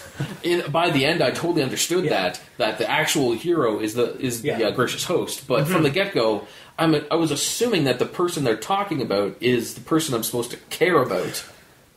No. And actually, this is because I just edited that one like a while thing, and I was like, I can't counter. Fine, counter now. So you had that problem with Blind Date when you did that episode, and you have this problem now. So my thing is with this is, so not every story you're not always like. This is one of those cases where the protagonist isn't the first character that shows up in the story. It's basically from the bird's eye view of the antagonist or of a villainous victim, basically. So it's very similar to like narratives like Jason, like the Jason movies, or Jason Voorhees, not Bourne. Why would you even go there? Somebody might think that, or like where I've seen other stories where they do this, where like a burglar breaks into somebody's house and is going to try and like kill the victim, and then it turns out, the horror, the terror, the creepiness is that you've burst into this person's, or it's like in the VHS wraparound anthology series. They're in their wraparound story. A bunch of people break and enter into this home, trying to steal. They're basically just trying to cause mischief and stuff like that. And we get video footage of them. They basically record all their like heinous shit. And they basically like rape and kill like people like just for fun and like because they're assholes and they're a gang. And they record all of it, and then they break into this one places that they got like a tip on, and they basically just go and decide to like start ripping, like finding things, and they find a room full of screens and a assumingly dead body on a chair, just watching like blue screens, and so there's a bunch of VHS tapes, and so they leave one guy there to like start going through the tapes, and that's basically how that's how they wrap around for each of the short films. However, between the short films, we then get the wraparound story again, and that guy who's watching the tapes is gone. And the dead body has shifted slightly, and then you start, as the story goes on with the wraparound, you start to realize they're actually not they're not just in some house with a random dead dude and like a bunch of tapes and stuff like that. They're trapped in a monster's house, and the guy who's the dead guy is actually an undead monster that's picking them off every time somebody goes to put another tape in. You see like they'll put the camera beside like in front like on the TV, and so the guy's behind the dude like fiddling around with the tapes, and he starts like his eyes open up and they're red, and he starts moving, and then the camera, and it cuts to the next short film. It's basically like you're not cheering for the assholes who are breaking into the thing. You are cheering technically for the monster. Yeah. But it's still horrifying because these guys are still people there's still some anxiousness or some terror and horror because you're conflicted also with the fact that it's a monster, so you're not supposed to root for the monster, but you're totally rooting for this monster because these guys are monsters. I mean, I hate like constantly referencing back to like Reloaded episodes, but it's another situation where like I want Steffi to kill everyone. What you're getting is these stories are supposed to promote an anxiety of juxtaposition, like the human people are filth and shit and monsters in their own right, and you're supposed to be freaked out at the monster, the actual supernatural entity, but by the end of the story, you're kind of rooting for the supernatural entity to kill these guys, but you're not supposed to think that, and your brain kind of like conflicts with that, and that's what it's supposed to promote. It's supposed to kind of give you that confused kind of terror, or confused kind of like horror juxtaposition. Yeah. So that's what that genre of. And I'm not saying it's for everybody. If you like, because you don't seem to like that aspect of it. Well, it's just like you'd rather but when I go in, like how are you at the same time, how would you like for this kind of story like to be played out, like how would you write it any other way than to have these assholes like show them why they should get their comeuppance? Oh no, this is an interesting way to do it. It's just me going into a story. You never expect. Like when I go into any story, the basic setup of a story is the person telling the story is either the narrator talking about the protagonist or it's the protagonist themselves. Yeah. And they're going to go through a thing and meet something spooky and either defeat it or die. Yeah. That's the basic setup that I go into every creepypasta with. Yeah. So when it's like completely flipped on its head from the get-go, saying that like the person that they're talking about is a horrible person, it's like, is this the creepypasta monster? Like it's just kind of the fact that it's kind of flipped. Yeah, but weird. But I like see for me. I'm not saying I hate it. Yeah. I'm just saying, like from my angle, like I really enjoy that because it does make it a little bit more fresh. Yes, like it's not the same. Yeah, I don't want the same stuff constantly come through. And also, it does. This one actually does tell the story like beginning, middle, and end. Unlike some of the other stories we've done, where they've done this, and they just kind of like it was a creative writing project kind of thing, more than a story. But with this one, like you're not sure. Like we're left to not sure. Like if this is just going to be a torture porn, like these, like we're like horror story, like from the angle of the villain, like where we're basically like the terror is actually for the audience because we're reading the story through the eyes of the killer.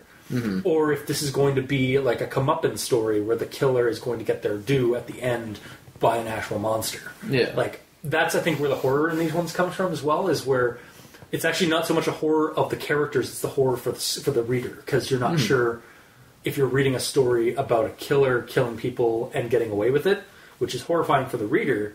Normally the reader is a normal person that doesn't have those inhibitions or doesn't have that favoritism to that kind of thing. Or are we reading this as from the eyes of a horror killer or of a killer, and at some point at the end he's going to TPK and totally kill him, so like get killed off, and be like justice will be avenged through some horror aspect. Yeah. In which case, like we're happy, but at the same time we're like, but he was human and that thing's a monster, but we're humanizing the monster, and it's like like it's this in that case, in the case of these stories, I believe that the horror isn't so much focused around the characters in the story. The horror is supposed to be almost entirely directed toward the reader. Do you understand what I'm saying? I guess it's just like you keep saying, it's just a different way of doing it. It's like if the protagonist is a normal dude that doesn't deserve it, then you feel bad. And that the horror is translated to the character that we're reading about as well as the reader. But in this instance, because the guy is a piece of shit, we are getting the reader itself. The reader themselves are getting the brunt of the horror. Yeah, comparatively, it's like watching a horror movie about some monster or murder or whatever killing innocent people, compared to just like a slasher flick where it's not really it's horror, but it's not scary. Yeah, like some of the victims some of the victims deserve it, and most of the time they really don't. Like I think Jason 3 is the one where like there's a guy in a wheelchair who just wants to like become a camp counselor, and he's like good. He possibly might be getting some nice action from a girl who actually likes him, and then like he goes like Stephanie, are you here? And he just gets hacked in the face and just dies. Yeah, like, and it's like, aw, that guy was like a nice guy. Like, why did he didn't deserve that except for the fact that he was a camp counselor. Yeah. Like, that's basically the only. And like those are like the two different types of like fear you can get. It's like, oh well, he didn't like deserve sympathetic fear through the character, or just directed fear of like, yeah, this guy deserved to die, or like, why? It's not even really fear when someone deserves to die. You know, like if he's that bad of a person that I can physically go, this character deserves to be killed by the monster. I'm not scared of it. Yeah, like you get the vengeful like anger, or you get the vengeful anxiety / anger, fear. I'm doing quotes for that part because you're having to read or like view this guy's atrocities or his like scumbagginess. It's kind of like John Wick. John Wick, if it was toned slightly different, would be a horror movie, like a slasher movie. Yes. Similar to, like, basically, actually, and it's funny because, again, going back onto RPGs and tabletop games, there's a system called Slasher Flick, which is basically emulates the 80s slasher movies like Jason and stuff, and like Freddy and all that stuff. John Wick. However, well, you say that, you can actually run that game as an action movie where all the victims, like all the characters, all the player characters, aren't camp counselors or like the victims of a slasher killer. They're like guards. They're the mooks and like the scumbags who are breaking into a place, and John McClane's there, and John McClane is the slasher. Yeah, because you look at it, an action movie is just a slasher flick. Without the horror aspect, because you're not playing, because you're on the side of Jason, but Jason's actually a good guy versus the villains who are the mooks and the camp counselors. Yeah. So it's the same kind of like premise, like, but like. Yeah, with this one, it's definitely like the fear angle or the anxiety that you get from fear and stuff is definitely directed more to the reader than the character themselves. Like, well, to me, like the fear aspect in this is thinking about this being an actual scenario. Yeah, and me being the like a quote unquote white knight / normal person. Yeah. In this world, where this shit is happening. Yeah, exactly. And like you, like again, you're a person that doesn't like this shit, and nor should you, because you're a normal human, or you're a relatively normal human being. I mean, I'm sitting here in a ninja outfit, but but that's why I said that. But it's necessary. But like you don't have an instinct to kill or like a desire to see somebody harmed in this. You're way. Talking to a ninja. Yeah, but you know what I'm saying. Like within regards to the reader of the story, like generally the reader of these stories aren't psychopaths, aren't sociopaths. They don't get off on people being tortured and dead. But so because of that's being shown, and you're seeing it through the eyes of one of these like sociopaths or like these freaks that get off on this, it's causing the reader, the tension of like, oh god, I don't want to read this because this is sick shit. But you on the back of your head, you might also think that, well, if this is happening, then this character might get his comeuppance, or this might end up with like really just being a story about murder porn. Yeah, but like that's what's the story itself. The narrative of it is supposed to be like creating that for you. And it does. Yeah. We're really philosophical on the nature of narrative here in that last bit. Yeah, something that had to be talked about. So like, I agree with you. Like, it's not not always for everybody. Like, and like it's kind of hard to like get that juxtaposition. Well, I'm starting to get into that. There's multiple different types of creepypastas, and not all of them are your traditional story. Yeah, and I don't hate anything that changes the path. I like the diversity. Yeah, it's just I gotta kind of go in there with it. Like, you have to go in there a different angle. And like I unfortunately like with this show, the nature of this show is like I kind of Russian roulette the stories. Like I don't go. I kind of go in blind most of the time myself. Yeah. Like so, I send them to you. So I can't tell you unless I read the story before I send you guys the link, which I often don't do. I just send you the link and I let you guys decide for yourself. Like, do you think that's a good thing, or do you think I should? No. I don't want to be prepped to say. I don't want you to send it to me and say this is a slasher one. This is whatever the hell. I don't want that. It's just like I don't know. I guess like. You kind of have to shift gears when you start realizing that while you're reading the story, it's like, oh, this is how this is going to be done. I could appreciate both types of stories equally. It's just, I don't know. It's like one type I can physically feel the fear and get properly immersed in, but when it's something where it's bad people, you're being personally creeped out because of the actions of the people you're reading about. Well, the creepy part is like the weird shit that these people do, but because I want them to get their comeuppance by the monster, I'm not immersed and in fear of the story. I'd say you're immersed in a different way. Like, you're kind of more invested suddenly to have these guys get their comeuppance. Okay. And you're not sure if they're going to get the comeuppance at the end of the story, because sometimes they don't. Here's a quick way to summarize it. Yeah. With this type, where there's bad people getting their comeuppance by a monster, I'm grabbing popcorn. Yeah. When it's a good person trying to live or die by a monster, I'm grabbing the blanket. Yeah. That's the two different types. No, that's totally fair. And it's kind of like my idea that horror comes in two circles that do intercross sometimes. Yeah. Horror styling, where it is horror, but like traipsed as horror, but it's not necessarily horrific, or it's not horror for the sake of horror, of the concept of fear. Mm-hmm. It's horror for the sake of the concept of horror, genre as a genre. Yes. And then there's horror substance, which is entirely like trying to capture a certain type of fear in the audience through the characters. Yeah, and the people reading it are meant to feel the fear. Yeah, and I feel that this one, like, it's somewhere in the middle, but closer to the horror styling than horror substance, because, like, I don't have the same kind of, like you seem to have you seem to get really conflicted when you're reading this one, and like think that like it's just popcorn thing. I tend to like get the more like not fear aspect. I just like I have that kind of like, oh, this is good. Like, I really hope this guy does die, because this is going to be really creepy at the end if like suddenly this actually just like no, they get away with it. Like, that's the creepiness for me that I get out of the story, is if at the end they do like nothing bad happens to the villain, that is Daniel or the assholes that are on this chat, and in fact they just get away with it, continue to get on, like the cycle continues. That's the horror of it. It's basically a human horror, versus like, again, a vampire being in the scenario and killing these guys. At that point it's just like, okay, well that's still kind of terrifying, because these people are like, but at the same time, like, it's a horror story with a happy ending. That's kind of what it is, but with a morbid happy ending, because he's still a monster, he's still a vampire. I can't feel like, but at the same time, and he's still I'm not scared of First Lieutenant freaking Dracula, though, because he works for the police force. He's a good guy. And eats way too many donuts. Yeah, he's Count. Well, they're filled donuts with blood, of course. He's Count Tackleberry. Yeah, there you go. But yeah, no, I get where you're talking. Like, I do understand where you're going from. And it's just, It's not that I have a hard time reading it or can't enjoy it.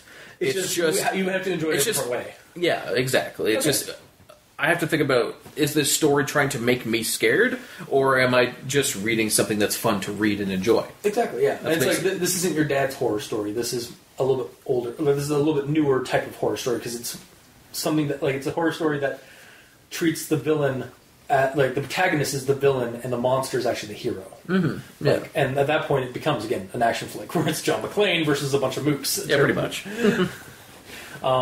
Okay, so I think we got... Yeah, I'm fine. Okay. Yeah, I'm good. So, recommendations? Sure. I totally recommend the story. Again, I'm floored that this person's first language is not English, and they wrote such a competent story. Yeah, I was shocked. I wish you left that for the recording, because my shock was genuine. Yeah, I really should have. Would you have gone running? I was like, ah! Yes, sure. Why not? You did that the last time. I know. We did a revelation like that. What a revelation! Yes. I think in that one it was the fact that this is apparently a top creepypasta, and I hated it. Oh yeah. But that's a different one. Anyways, this one was really well done. I liked the fact that the character, the writer, hinted at a vampire like throughout the whole thing, and then followed through with it actually legitimately just being a vampire that's just found technology. Yeah, I would have been sad if there was a twist and it wasn't a vampire. I would have been like, I was like, oh, this could have been like an AI, or this could have just been like a counter killer, basically, like a human character killer. An AI would have been fun. Yeah, but if it was just a dude, I'd be like, eh. Yeah, and it would have been more appropriate for Robovember. But regardless, I'm glad that it did continue through to be a vampire, because it's something that we don't often see. Like so many people try to like. When they do the twist where it's not actually a vampire, it's something else. But this guy fell through with this person fell through with the the fact that it was actually a vampire. However, the twist of it was that he's a vampire that hunts the lesser monsters of the internet. Yeah. Like the human monsters of the internet. That's a far more interesting twist. His hunt has gone online. Yeah. And he doesn't even really hunt anymore. He hunts, but he hunts in like the same way that somebody lays down a rabbit trap, like spring trap, where like they put like a noose trap or whatever, like where they put something down and then like it's a lot more involved. A snare trap. That's what it is. Like they set up a snare trap, or a trapper. He's less of a hunter, like a predatory hunter, and more of a trapper because he lures things in and has them delivered to him. Yeah, but he does it in a very dramatic and expensive way. Yeah, well, I mean, he's a vampire. He's probably got like a shit ton of cash. He's also getting cash, hundreds of Bitcoin dollars from his victims, which is hilarious. Which is just awesome. Plus, his pay with the Force. Yeah, exactly. Yeah. I mean, they don't get paid a lot, but yeah. So I fully recommend actually Gracious Host. Mm-hmm. Maggie. Well, mine's a maybe. Why? Was it a no at the beginning, and then like you kind of like? Yeah. Really? Yeah. Well, is the dark web stuff? It's still the whole sort of plot hole is either A, they're not on the dark web, and they're using Bitcoin, which doesn't make any sense, or. Dude, if people use Bitcoin in a freaking coffee shop, why are you so weird out that they use it on the internet? Because where it's supposed to be used. Yeah, well, it's just... I don't know. Think about it like this. In an actual scenario where this is on Twitch, and people are watching this, would you donate with your credit card or Patreon or PayPal or whatever, or would you use something anonymous? You would use something anonymous, wouldn't you? Yeah, I suppose. Anyway, or it is on the dark web, and they're all idiots. Who are in this channel that because of the fact that we got his one IP address because it was just right there in the open. It bounced once. It only bounced once. That was what an amateur. Yeah, it's just. But again, like you find out later that like it was all the reason why it only bounced once was because it was staged. Yeah, but there's a lure. It is. His point is they the got fact too that cocky. That's what I was trying to say. His point is the fact that the lure is not believable. For you, what I'm thinking is, what I'm honestly, you have to be a certain frame set of mind to access the dark web. Yeah. So, the likelihood of you believing that the one IP address is the IP address. Yeah. Without any form of skepticism. Okay. Just sort of... It falls short for you. It falls short for me. Okay.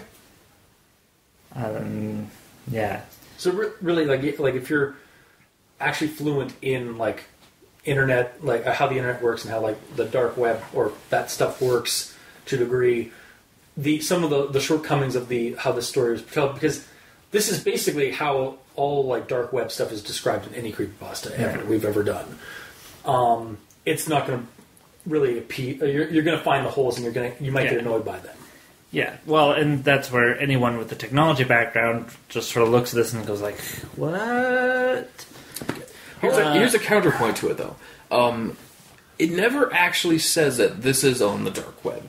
No. Yeah, okay, so in the illusion that this is just an alternate kind of universe where this shit can be on Twitch, and you're believing that this is just an alternate universe where that can happen, and that person isn't getting tracked down because reasons, and all that, would you enjoy it more? Probably not. Okay. Would you enjoy it? Here's a better question. If I linked this to you as like a story you should read, and you weren't doing the show, would you have continued reading the story, like to the end?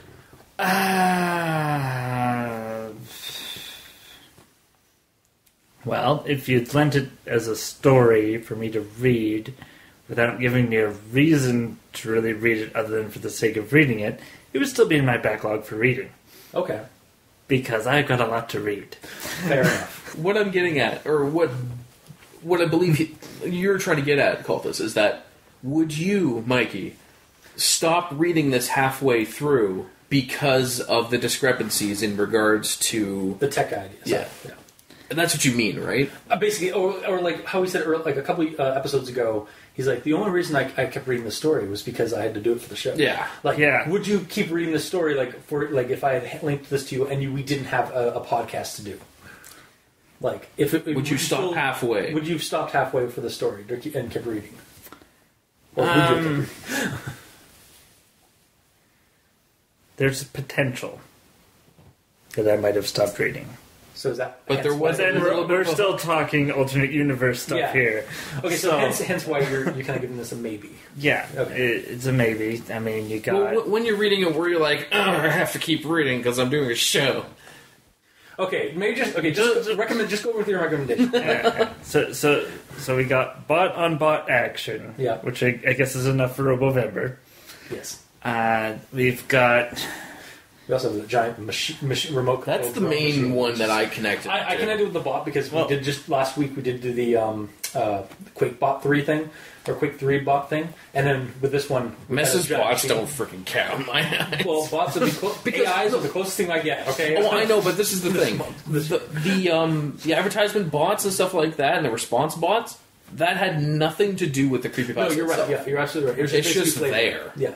Whereas the robot is actually part of it. Yeah. Yeah. But yeah, sorry. Keep checking. And then another thing. No. We've got a vampire who we've determined is naked and fat. That's on you, sir. In your headcanon, yes. In your headcanon, you say an obese, naked man who is also a vampire. I mean, I'm not going to judge. You can think about whatever you want to think about. And he's also a programmer, because he can program a robot. Yep.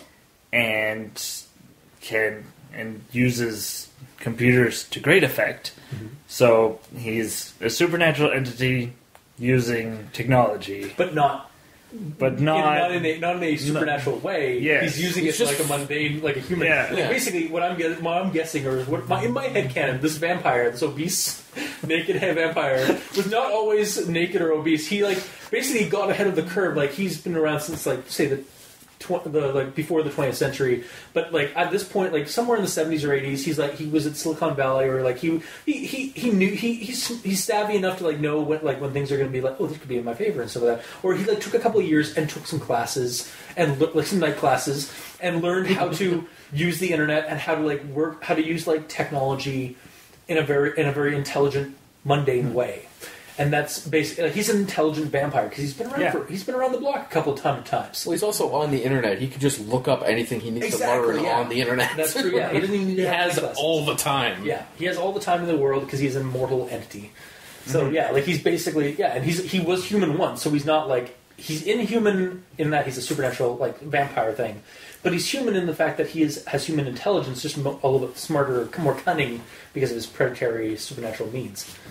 But in my headcanon, he literally has just got ahead of the curve and realized that he can have human technology do all his work for him, and that's why he's so fat. Because the naked thing's on you, sir. And then we get the interesting that sentence. I know. The naked thing is on you, sir. That's weird out of context. I'll just take that clip and just put it at the very beginning before the intro. Yeah. I won't do it. Anyway. And then, just thinking about it, the show that we wouldn't get if he was to feed would just essentially be two fangs going in, so all you see is these two dots on her neck show up on her neck. Or, no blood gushing out. What if one of the options on the machine is a needle that pumps the blood out and starts basically there's a tube that goes all the way over to his side of the room and it's just a straw. And he promotes it every once in a while, so I don't feel like feeding. Just choose this one. Yeah, exactly. I'm so lazy.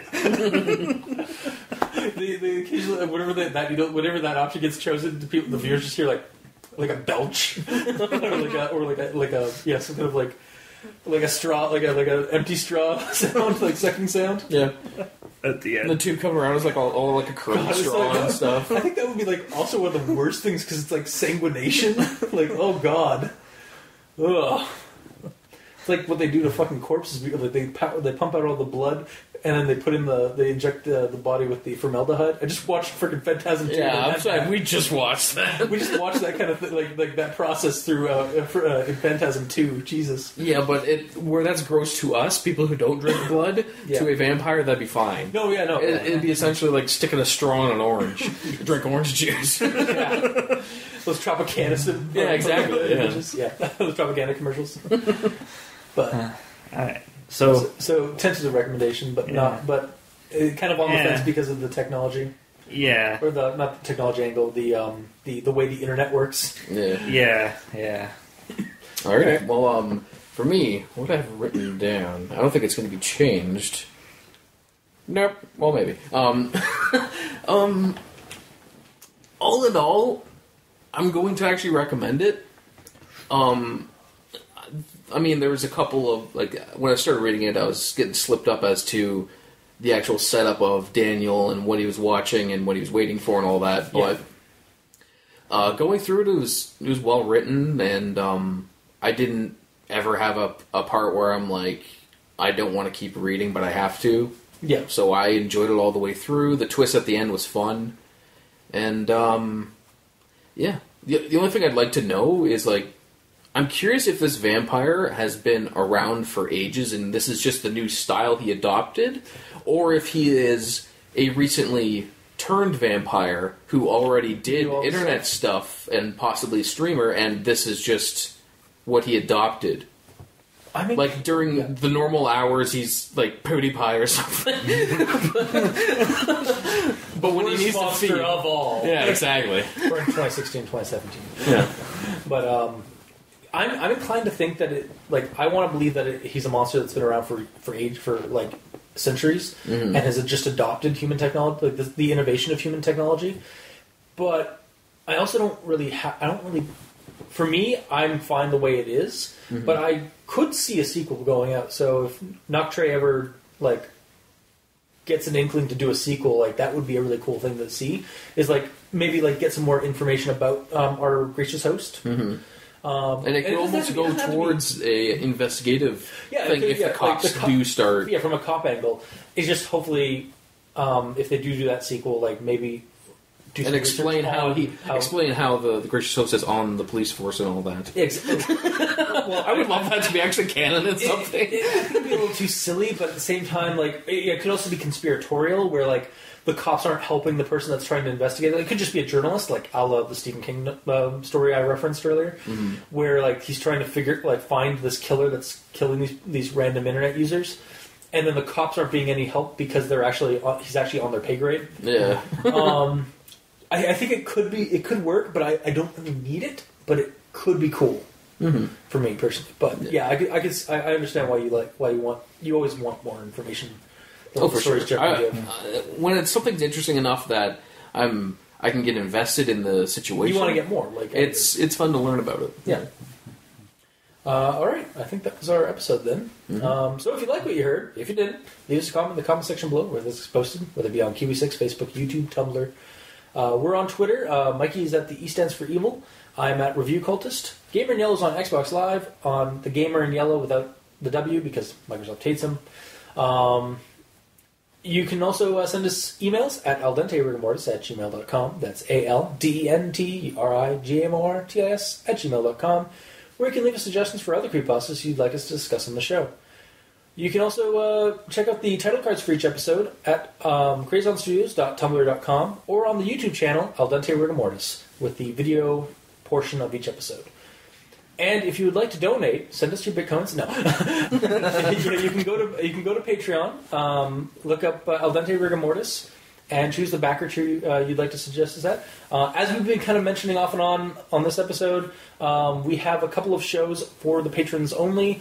Al Dente Reloaded and Revelations, where Gamer in Yellow and Mikey the E stands for evil go back to the original episodes of Al Dente, read the stories they were not privy to, and give us their opinions, as well as go back and listen to the episodes to see if they correlate and basically just riff on our opinions, on our previous opinions. I feel like we need a theme song, even though I'd be stealing it, being like, we're gonna go back to the past to re-review the creepypastas that suck Your episodes actually do have a special, have two separate intros that I've done. So, okay. Nice. To a degree. I was just making There is a modified version of the Patreon-specific episodes, which we do have other Patreon shows that are just a little bit less scheduled than Al Dente Reloaded and Revelations, which are a bi-monthly hosting. Basically, like Al Dente Goes to the Movies, basically just general stuff like that isn't a creepypasta, but like stuff about creepypasta or spooky stuff that we do. And those are all different backer tiers, $2 and $5. So just back them when you want. If you want to support us, every little bit helps. And to our patrons already, thank you. You're keeping the hosting site at bay, helping us grow as a podcast. So until next time, I have been your host, Review Cultist. I'm Mikey. The E stands for evil. And I'm the Gamer in Yellow. And this has been Al Dente Rigor Mortis. Sleep well.